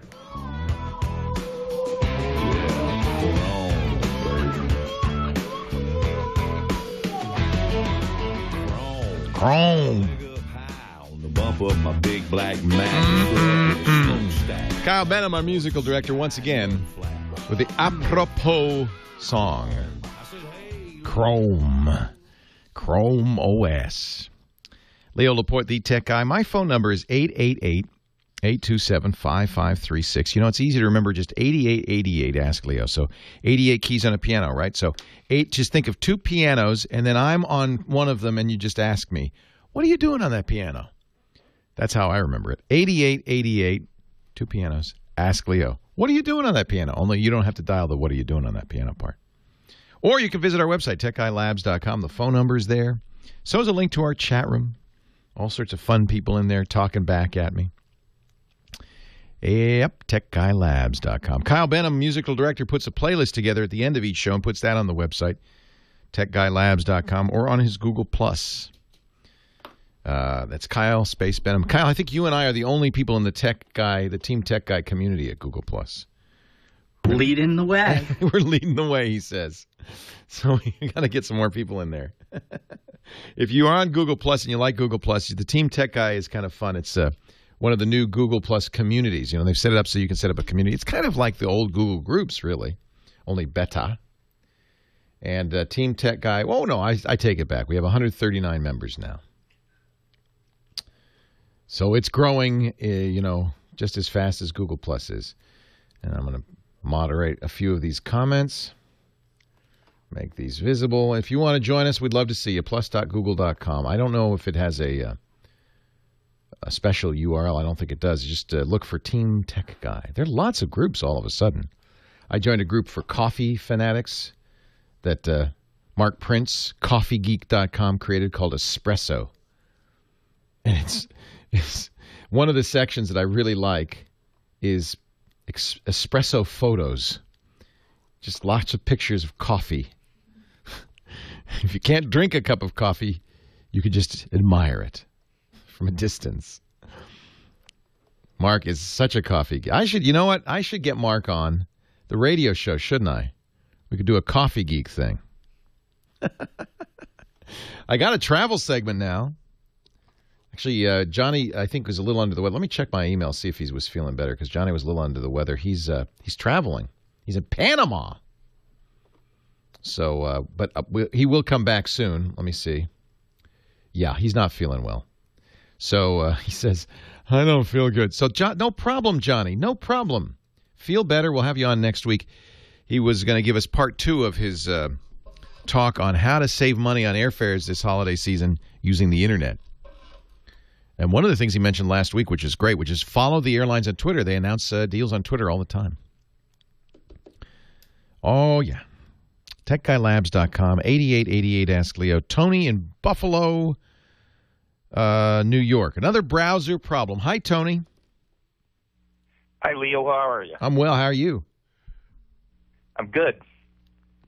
Leo, I have a problem with Safari. When I open up Safari and it goes to the home page, I have a magic mouse. I can't scroll with the magic mouse while I'm on the home page. But as soon as I go to any other page or click on any one of the, the ads or anything that's on that home page, it scrolls fine. But it won't scroll on the actual home page itself. That's strange. Bizarre, I know. When you say homepage, what is your homepage? It's a local, it's WBEN.com. So it's a radio station? Yeah. Huh. So the magic mouse doesn't have a scroll wheel. You stroke it. Exactly. Which is not so magical. In my opinion, I don't use the magic mouse. I don't like it. It's like too weird for me. It doesn't have buttons. You just kind of press it. And the idea of the magic mouse is it's a trackpad on the surface of the mouse. Have you tried a regular mouse? No, I haven't since this came up. It used to work with the magic mouse fine, and it's got to be a problem with the page. It's the only page that doesn't scroll, right?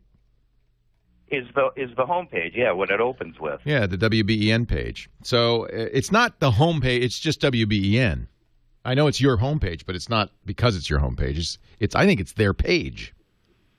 Yeah, that's what I think. Well, that's what I was calling. Can you go leave the page or click a link and then it scrolls? Oh, actually, somebody said. Yeah, somebody in the chat room said, hey, I just tried. I won't scroll for me either. It's something wrong with the website. Oh, okay. Let me try it. I'm going to go there right now. It's a Buffalo news station. And, no, it won't scroll for me either. They've done something wrong. If you click on a headline or one of the... Yeah, you can click and you could pull the scroll bar down, but I'm doing the scroll. It's not the mouse. It's not your Mac. It's not you. It's them. Okay. We've discovered the problem right there. That's ridiculous. Okay. It is possible in JavaScript to disable scrolling. That's pretty funny. Yeah. Isn't that? But that's the way it is, isn't it, Tony? We blame ourselves. Must be something I'm doing wrong. No, it's somebody, the webmaster at WBEN. It's probably the sports director. And he's moonlighting as the web guy. He's, I could do that. I could do that. Wait a minute. Hold on. I'll do a website for you. It'll be beautiful. And he doesn't know what he's doing, obviously. Okay. Well, maybe I could bring it up with them. Yeah, I would call them. Hey. By the way, they don't run the Tech Guy show. They've got a show called Ask the Tax Lady on right now. I don't know. Which would you rather do? Would you rather be talking to me or asking the tax lady? Weekend radio. It's fun. Thanks, Tony. I think we've solved that one. I do. I think that's their problem. Jacob in Glendora, California. Leo Laporte, the tech guy. Hi, Jacob. Hi, Leo. I have a quick question. I used to have an iPod Touch 4th generation, and I know it's just kind of a spoil of the generation, I guess, but I am thinking it's kind of running really slow, and so I'm highly considering getting an iPad mini. And I've heard people just don't really like it, but I've heard a lot of good reviews. No, I do like it. It's an iPod Touch Maxi is what it is. Don't think of it as a small iPad. Think of it as a big iPod Touch. The only negative is not a Retina display. But I have to say, I love the size. I took it on my vacation, and it was fantastic. I highly recommend it, Jacob. Leo Laporte, the tech guy.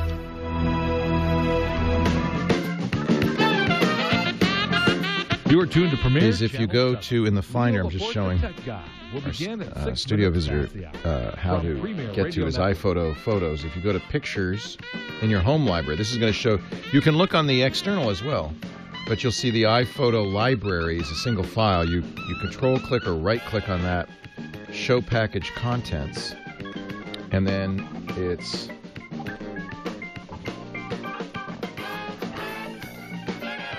They used to say originals, depending on the version of iPhoto. It used to say originals, and I think somewhere in here there's the raw photos, which is what you want. Oh, masters, there it is. So here's the raw photos by year. So if you have that on the external drive, in other words, you have two iPhoto libraries, one thing you could do is copy this masters photo folder. Actually, yeah, I think you might be able to just import directly from the library, but if not, copy the master photo folder out of the iPhoto library and then import that into your main iPhoto. That will recover all your pictures. You'll lose any edits that you did, but at least you'll have all the originals. Masters is what you want. On the older iPhoto, this said originals.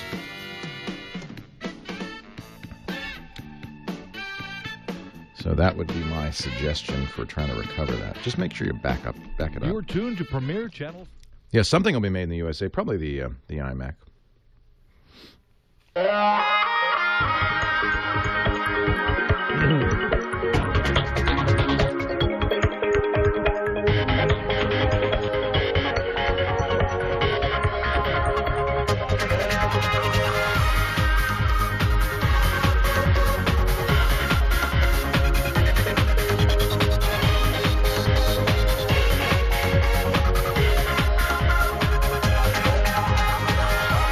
Well, a good day to you, Leo Laporte here, the tech guy. It's time to talk computers, the internet, cell phones, home theater, digital photography, and all that jazz. 8888 Ask Leo, that's the phone number, 827-5536, toll free from anywhere. Did you see Tim Cook's interview with Brian Williams on The Rock? Or whatever they call it, 30 Rock, whatever they call that show. I didn't see it, but you don't nowadays. You don't have to watch anything. You just it's all synopsized in the news. And there were a couple of things Tim Cook said that was kind of interesting. First of all, a number of commentators found it kind of interesting that Tim Cook and Brian Williams could walk all the way across the floor of Grand Central Station and not be recognized. I don't know if that says more about Brian Williams or more about Tim Cook. I don't think Steve Jobs could have done that. That's for sure. But some interesting stuff. One of the things he talked about was television. He kind of confirmed the rumor that Apple was going to make a TV. Fascinating. He said, you go in a living room and you sit down at the TV and you feel like you're going back in time. It's so primitive. Really? Really? I don't feel that way. But apparently that's how he feels. So he implied that just as Steve Jobs did in the biography that was done before his death, Steve said, we think TV's terrible, but we've licked it. We've solved the problem. Now, he didn't exactly say that Apple was going to make a TV, but he kind of implied that they were. So I'll be very interested to see. It'll be probably next year at some point. He also mentioned that Apple was going to start producing some Macs in the United States. He said, we've been working on this for a long time. It'll happen in 2013. I think they're going to actually Foxconn. He said, Apple's not going to make these. We're going to have a third party make them, but we're going to make them in the United States. I think that's interesting. I think it's good. I'd like to see some jobs come back here. He pointed out that the glass, for instance, for the iPhone is made in Kentucky. That's Gorilla Glass. He said, we're going to bring some production to the U.S. on the Mac, probably the Mac Pro, maybe the iMac. We've been working on this for a long time. We're literally investing over $100 million, which isn't much for Apple, but they've got $100 billion more in the bank. This doesn't mean Apple will do it ourselves, but we will be working with people and we'll be investing their money. My guess is that Foxconn, who's their current manufacturing partner in China, will open a plant in the U.S. They've already done that in Brazil, where Apple makes iPads in Foxconn, Brazil.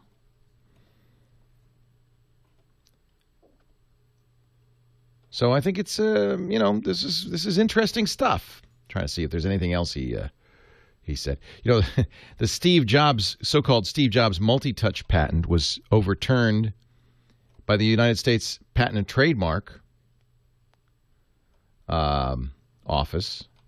So Apple's lost that patent. It never should have had it. But fortunately, it's been overturned. Interesting stuff. Tim's giving interviews to a lot of people. Business Week, NBC. I think the idea is to introduce him to the world. And he's been surprisingly outspoken. There was a time when the CEO of a company did not do a lot of interviews, was busy running the company. Nowadays, the CEO is as much the front man as anything else. I think Steve Jobs is one of the people that really changed all that. Eric Schmidt, when he was at Google, did that. Now the new CEO at Google, Larry Page, very rarely goes out in public or gives interviews. In fact, I think he gave his first interview just a few weeks ago. 8888 Ask Leo. Let's get back to the phones. Jay is in Whittier, California. Leo Laporte, the tech guy. Hi, Jay. Good morning, Leo. Thank you very much for taking my call. My pleasure. I purchased a PowerLight multimedia projector, and for some reason I can't get a DVD when I put it into my laptop, which is a Presario 2500. It will not play or will not project on my projector. I can see the desktop and everything. Then there's when I have the little square in there for the 2 words. Copy protection. Copy protection? Yeah. So nowadays, to play back a Blu-ray, you have to have hardware that is HDCP compliant from end to end. That means the player, that means the cable, that means the screen. And if all three are not compatible with HDCP, high definition content protection, then it will, well, what it's supposed to do is degrade and play at a very low quality, but my experience has been with exactly the similar situation, it just doesn't play at all. Okay, because I get this, it says the error message, create overlay failed. Please lower your screen resolution or color. Okay. And try again. And I've lowered it, and it still doesn't correct it. Well, it may not be copy protection. If now that power light, is it designed to play back? Does it have an HDMI cable? Is it designed to play back movies? Well, it has the it has also a USB connection that you can plug into your computer. Nothing's going to. That's not going to work for a Blu-ray. So so a couple of things could be going on. Epson makes also a cinema light that are designed for playing back HDMI movies. It's HDCP compliant. The power light is really for PowerPoint projections. And so it may not... You're playing back a Blu-ray, right? No. Oh, a regular DVD. This is standard DVD. I apologize. So you don't have to worry about HDCP with DVDs. In fact, the copy protection on DVD is pretty primitive. So that's... I apologize. That is not it. But that is something to be aware of. If you're playing back Blu-rays, you're going to have trouble on many of these devices because of the copy protection. In this case, it does sound, the error message you're getting sounds like, so here, what I would turn off is look in your display preferences and turn off acceleration, video acceleration. Okay. That's one thing to try. Older computers use something called video overlay to display video, bypassing the video card. It would blast it onto the screen, but what's going to cause a problem with the secondary screen, right? So you have to make sure, are you mirroring or are you using an extended desktop? Extended desktop. Okay, so you might try mirroring and make the projector be the number 1 display, not the number 2 display, the primary display. Okay. So you're going to have to play with those display settings on your computer. Turn off hardware acceleration. That will disable the playthrough. That's the overlay thing. And then make sure the projector is the primary display and you're using mirroring. All of that will be in the display control panel. And I apologize. I misunderstood. I thought you were running a Blu-ray. I've had lots of trouble with Blu-ray playing Blu-rays off of laptops for that reason. And thanks to the chat room, who all knew what was going on long before I did. Rick in Appleton, Wisconsin. Leo Laporte, the tech guy. Hello, Leo.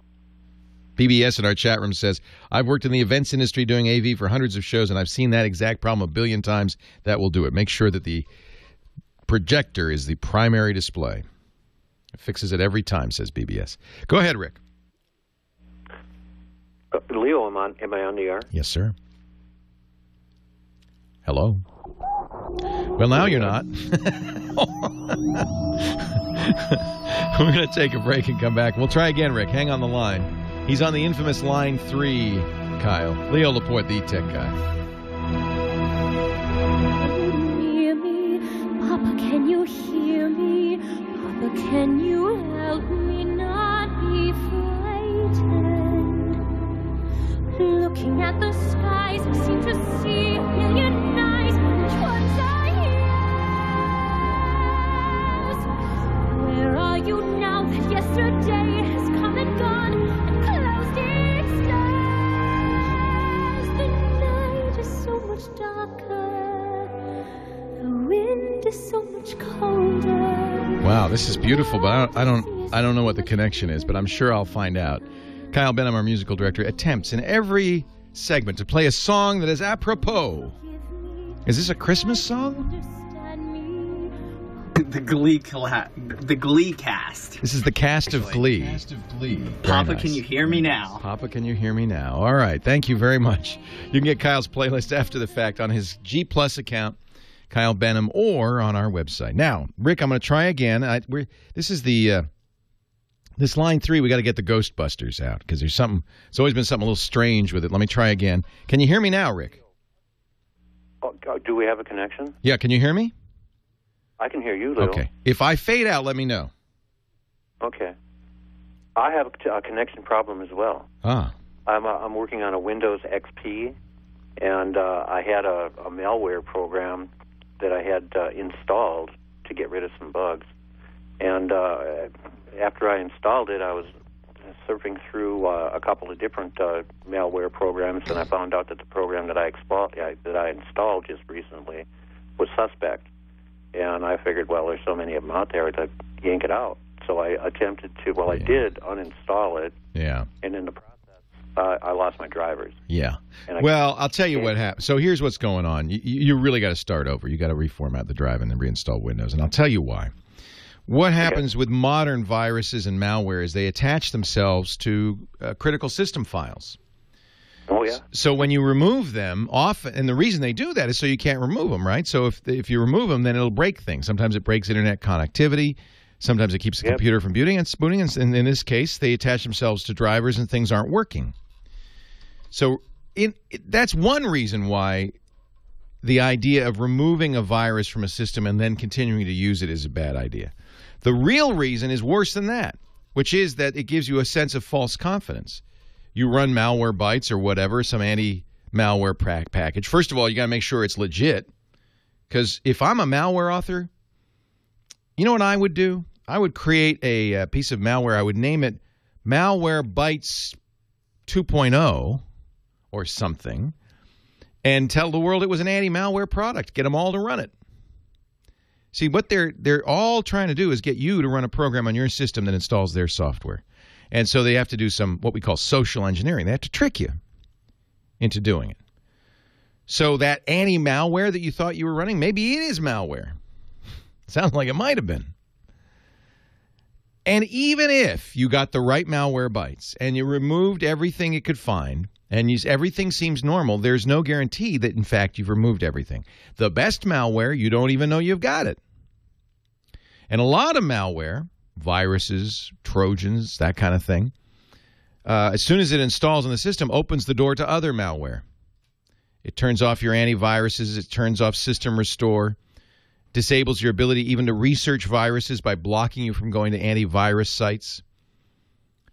And in many cases, disables your firewall.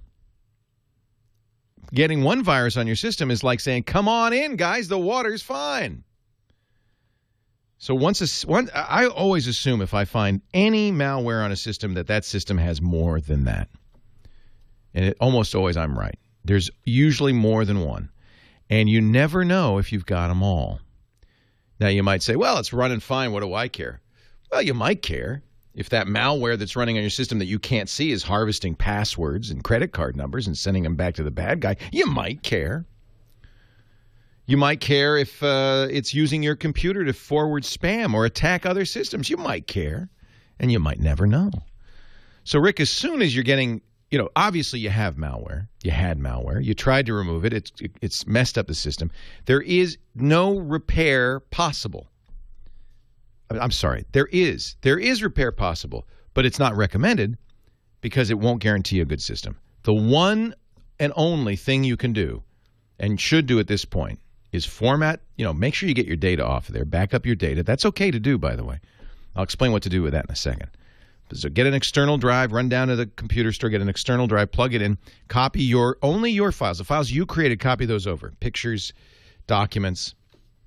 That's why I recommend Carbonite, because you don't have to think about that. You've already done it. But let's make sure you got a copy. Even if you had Carbonite, I'd still do this, just to make sure you have a copy of all the stuff you can't afford to lose. Then nuke it. Format the drive, erase it, repartition it, get a known good copy of Windows. This is important. What you'd like is a Windows disk that has the Microsoft holographic image on it. You want a known good copy of Windows. And restore Windows. You got it running. It's installed. Then the very first thing you do is you go and you run Windows Update until there are no more critical updates. That may take a while. It may take several reboots, but you got to keep going until you have that system fully patched. Now and only now is it safe to go on the internet. Anywhere but Windows Update. Now you can, I would put your data back on. It might be a good idea to get a good antivirus. We recommend Nod32, but there's others. Get a good antivirus and scan your data just to make sure that the data didn't copy with it a bug. Sometimes they try to hitchhike on data. But in general, a virus to attack your system has to run a program. So data is usually safe.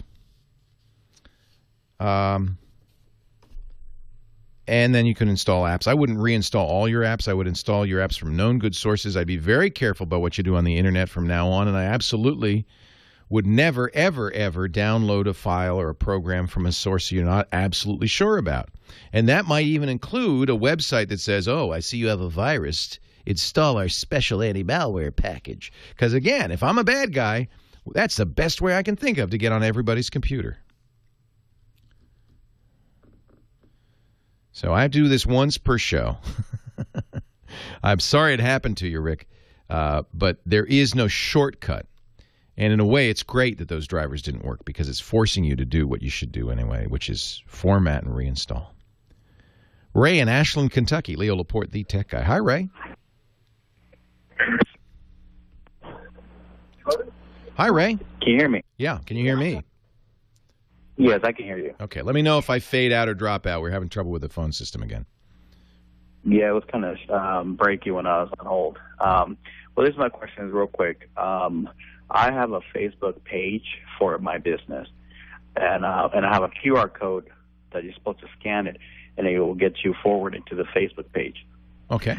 Well, it was working fine because I tested it, and recently when you scan it, instead of forwarding you to the Facebook page, it tells you have to be logged in order to view the page.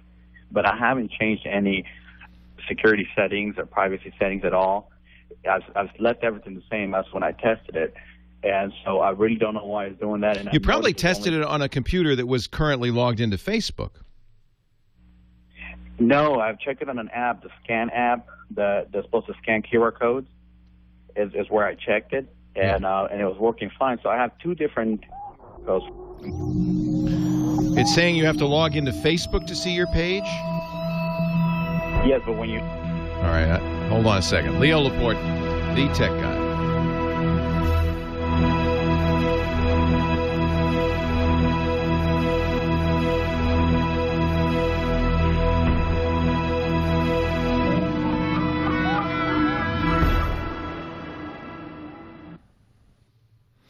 Our show today brought to you by ShareFile.com. When I share files in business, I'm not going to be using Mega Upload. You want to use something a little professional, right? Something that reflects well on your business. And it may be, in fact, that if in many businesses there are regulations, privacy and security regulations you have to follow. If you're in the real estate business, you don't want to just kind of give people, here, let me just email that lease to you with your social security number in it. No, don't do that. Email's not secure. And if you're sending big files, there's always the problem with bounce backs. You can overflow somebody's mailbox. Then you've made a friend. Let me tell you about ShareFile. ShareFile's from Citrix, so it's designed with a number of goals in mind. One, privacy, security. Two, professional. It's got to look good. It's got to work well. It's got to work well with your clients and colleagues, and it can't make them jump through hoops. They shouldn't have to join anything, log in, create an account, and any of that stuff. They should just get a link and download it, right? Got to be easy for you to use. Can't have any file size limits. And it has to be compliant with regulations in a variety of industries. HIPAA compliant if you're in the medical industry, things like that. Go to sharefile.com. You'll see... What is making that noise? You will see an amazing thing. You will see a drop-down list of all the industries. Just click that Start Your Free Trial here. Of all the industries that ShareFile supports. Everything from accounting to advertising, audio, biotech, music, yes, of course, medicine, legal profession, transportation, venture capital. When you pick that industry, it's going to give you a system that's compliant with all regulations in that industry. You know what? I got a better idea. Use our special code for a 30-day full trial. See up here at the top it says radio listeners. Click here. Click that. And use Tech Guy as the offer code. Then select the industry. I'll show you what my ShareFile site looks like. It's really, really awesome. Where is it here? I got too many tabs open.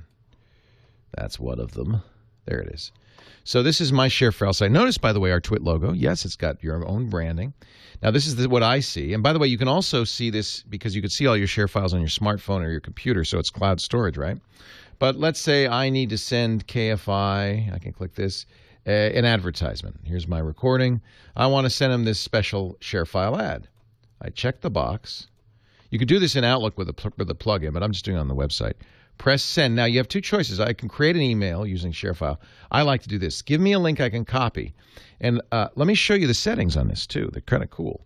Email me when the item's been downloaded. Require the recipients to enter name and email before downloading. Download access expires anywhere from never to after 1 day, a year. How many times they can download it. You know, so I could say you can use this for a week. You can download it once only. And you got to enter your email. Then I click Send Files. Now, I'm going to get a link. I'll copy this to the clipboard. This is a unique link that I can email people. Let me show you what they get when they type in the link, because this is the best part. They don't have to log into anything.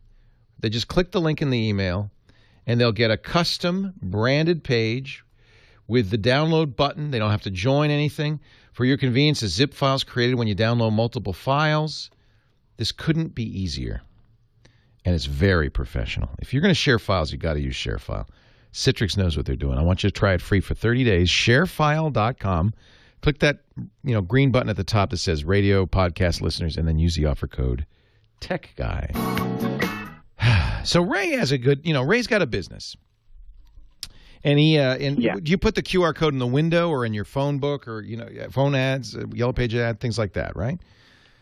And then the idea is that people take their phone, they take a picture of it, and it sends them right to your page. Here's the problem, Ray. You're sending it to a Facebook page. That's what happened. Facebook changed it. The people have to log in now to see your page. But the problem is that when you log in, instead of showing my page, it shows pages you may like, and it gives you a bunch of suggestions. Some of which probably are competitors. So let me tell you, that's why you don't want to use Facebook for what you're doing.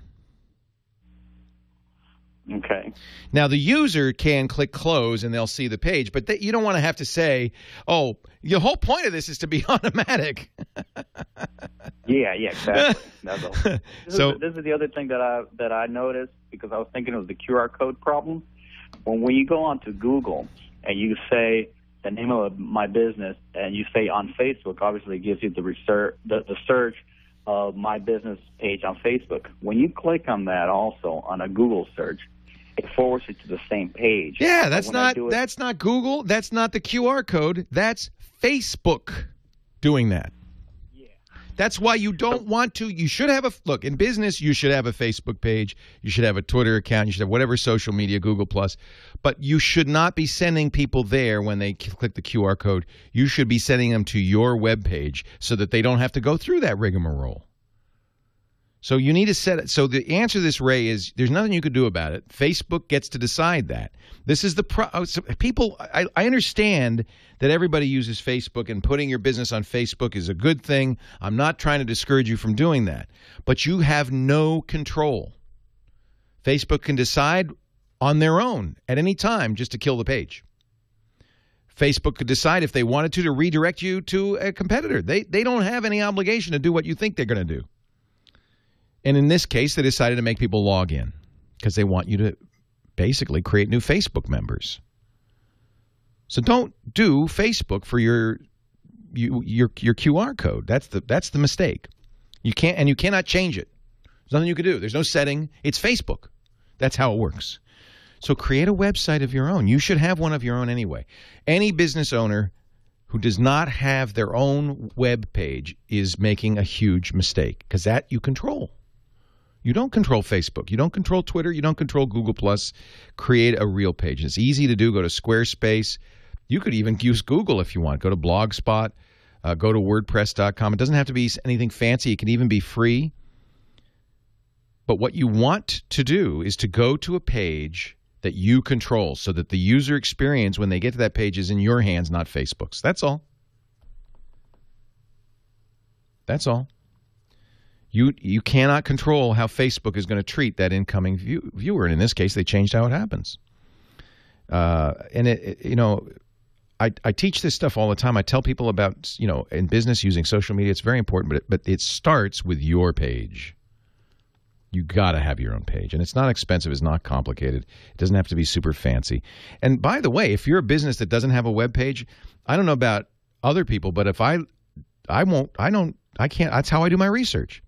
Before I decided what Pilates teacher to use, I looked her up on Facebook.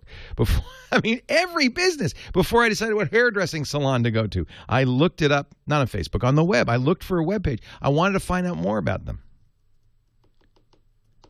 Frankly, if this is important to you, probably a good idea to not use a free site, but to go somewhere like Squarespace where you control it.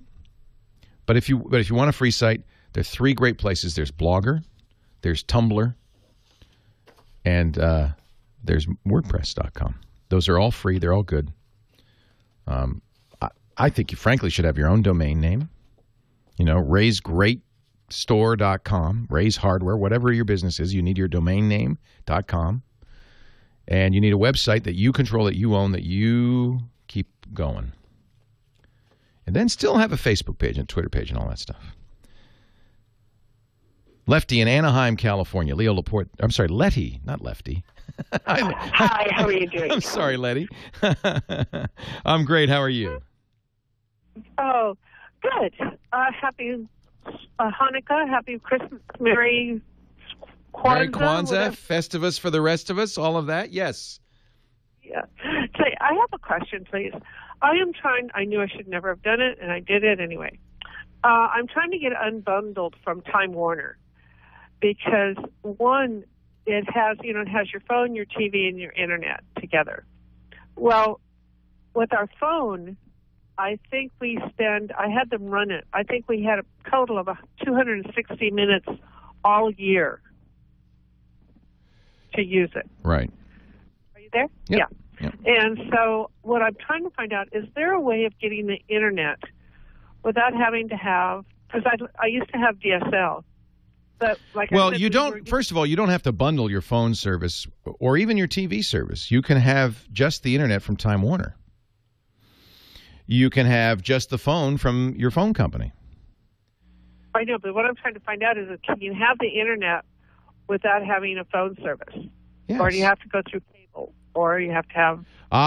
So you want... Okay, so there's 2 very common ways to get the internet. One is through your cable, and one is through your phone line. That's called DSL. Right.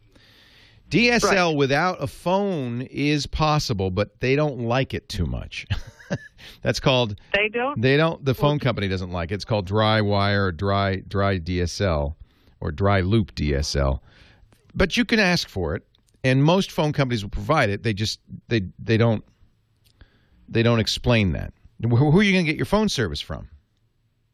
Well, it would probably be I think AT&T, because I think the AT&T has swallowed up everything in our area. Well, do you want to? Okay.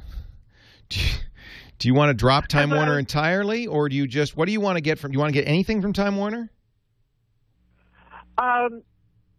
Possibly the TV cable. Cable. Do you want to get anything from AT&T? No, I don't like AT&T whatsoever. So who are you going to get your phone service from? Well, I was thinking of either going with we have a Vantage line, or going with Phone Jack. Okay. Or Magic. So you want to have internet and use VoIP, a voice over the internet solution, for your phone. Now, I should tell you the negatives on that. One is if the power goes out or the internet goes out, you've got no phone service. And it's a little sketchy with 911. You should check with the provider. Both Vonage and Magic Jack do support an E911, but it's not quite as good as a landline 911. You have to you often end up with a regional 911 service who then forward you to the local service.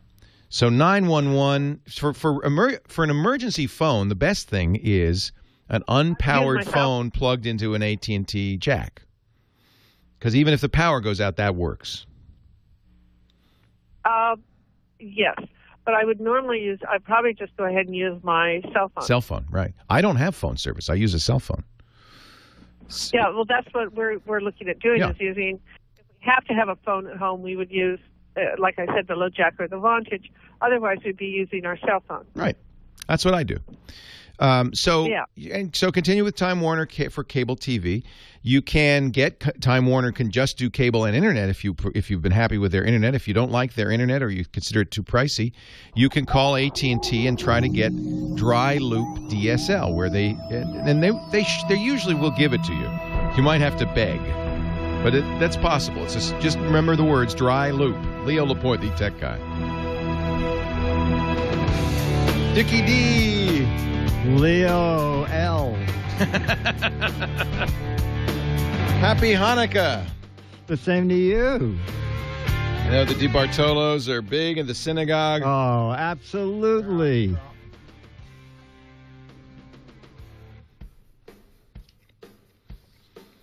Yeah, I don't need 911.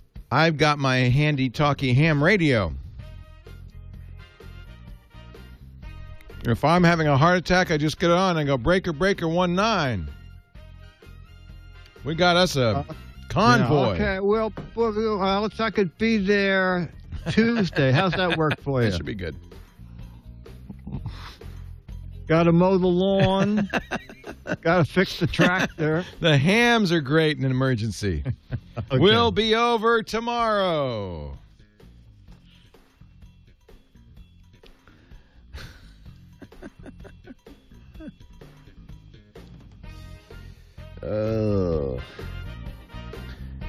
Well, the ham stick's right where the phone would be. Why would I be able to reach the phone better?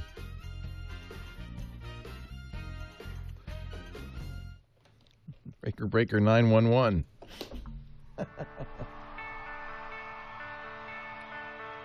Oh. I was too slow. I'm sorry. I love this. It's a song that there's a lot. All right, Nod 32 is your last line. Okay. Not too many Hanukkah songs, so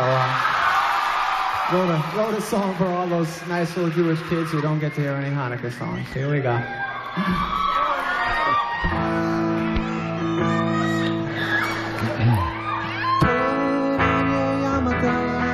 Here comes Hanukkah, so much Hanukkah to celebrate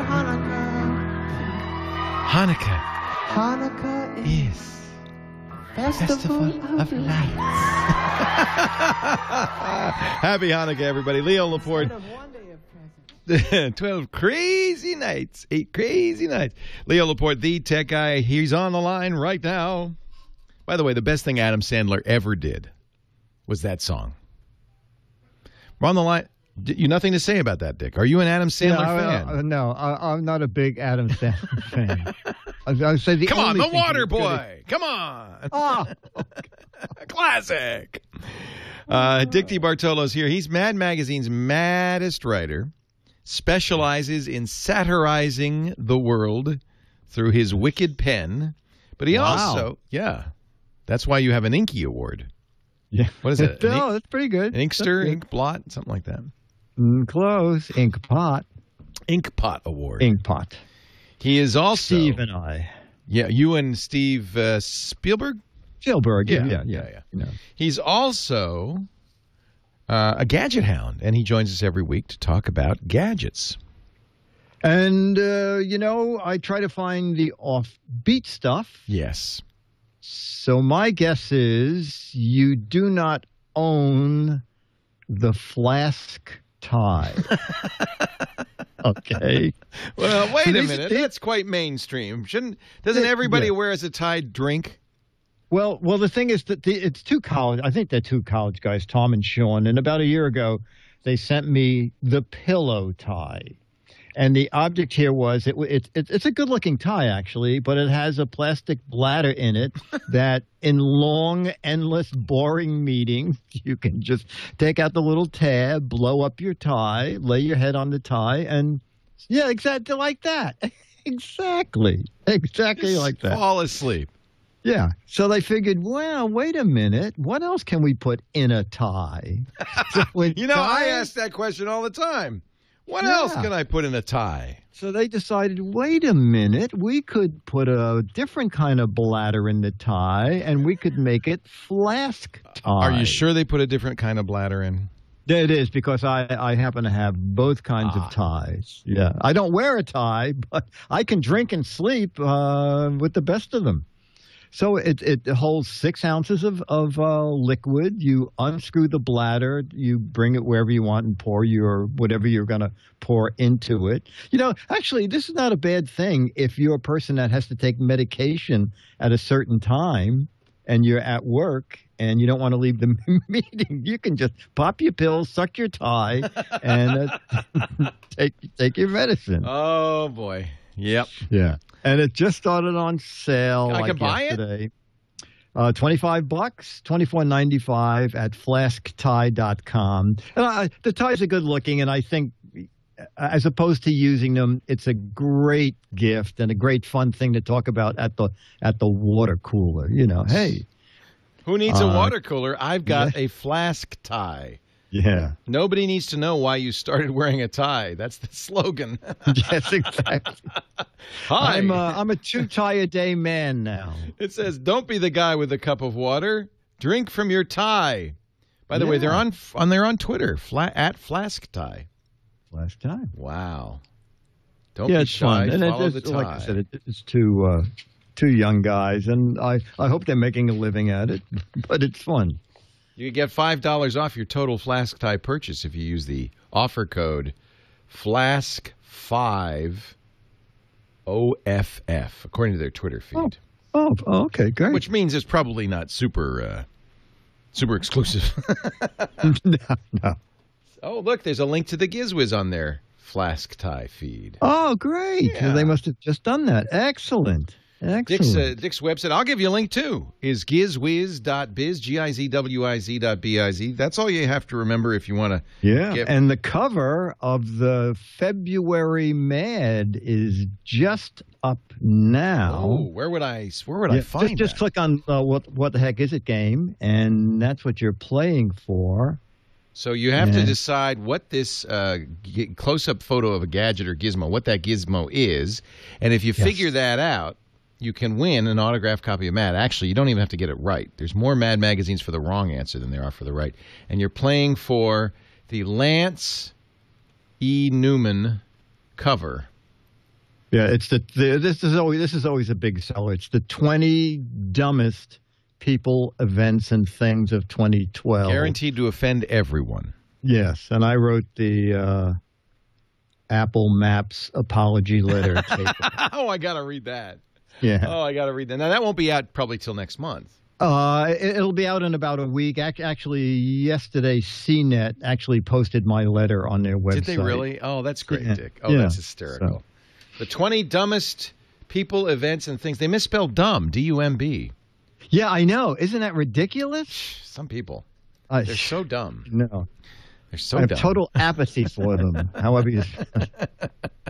Dick DeBartolo joins us every week. You can find out more at gizwiz.biz. He also, if you stick around on the TWiT network, he'll be doing his Giz Fizz right after the radio show, and every Tuesday at 2 p.m. 2 p.m. Pacific, 5 p.m. Eastern. On twit.tv, we do our gadget show. And, man, the stuff's been arriving from SkyMall. I can't wait for that SkyMall crapola. We do a little bit where I go through the SkyMall catalog and I buy something. And most of this stuff is just horrible. But I have high hopes for this one, the double-barreled marshmallow shooter. Oh, yeah. Yeah. How's Lisa going with the signing them up to do some ads? SkyMall? Yeah. You're not going so well. No, okay. Okay. They said it would be okay if you didn't use the word crapola. Oh, okay. Okay. I don't know why not. Yeah, well, garbageola I could has use that. no ring to it. It's ring hard. It to doesn't roll off the tongue. Not so at to speak. all. All right, Dickie D, we'll see you a little later. Thank you. Miriam in Los Angeles, you're next. Leo Laporte, the tech guy. Hi, Miriam. Hi. So we have a problem that every guru that we've had out cannot solve. Oh, no. And you're calling me? Oh, dear. Yeah, we have a split screen on in our Hotmail, and it seems to be only in our Hotmail, and it's in both the inbox and in the preview box. And when you say split screen, you're meaning it's split down the middle. Right. And can you read your email? I mean, is it intentional or is it... After about 4 seconds, 5 seconds, sometimes it resolves itself, and the two, the left and the right halves come together, and other times not. That is definitely not right. I know. We talked to Dell. They've taken control of our computer. They've gone through it. We put in a new video card. What version are you using? Internet Explorer? Is that the browser you're using? Using Hotmail. Yeah. I'm looking and I don't see. And I'm out of time. I don't see an obvious answer, Miriam. Let me work on it. We'll put it in the show notes. Leo Laporte, the Tech Guy. Well, that's it for the Tech Guy Show for today. I'm Leo Laporte. Thank you so much for joining us. Don't forget, the Tech Guy is just the tip of the iceberg. We do nearly 30 shows now on the TWiT Netcast Network, and you'll find them all at twit.tv. We talk about Windows on Windows Weekly, Macintosh on MacBreak Weekly, iPad on iPad Today. You get your daily dose of tech news from Tech News Today, and our weekly roundtable show, This Week in Tech. It's all at twit.tv. And I'll be back next time with another great Tech Guy podcast. Thanks for joining me. See you next time.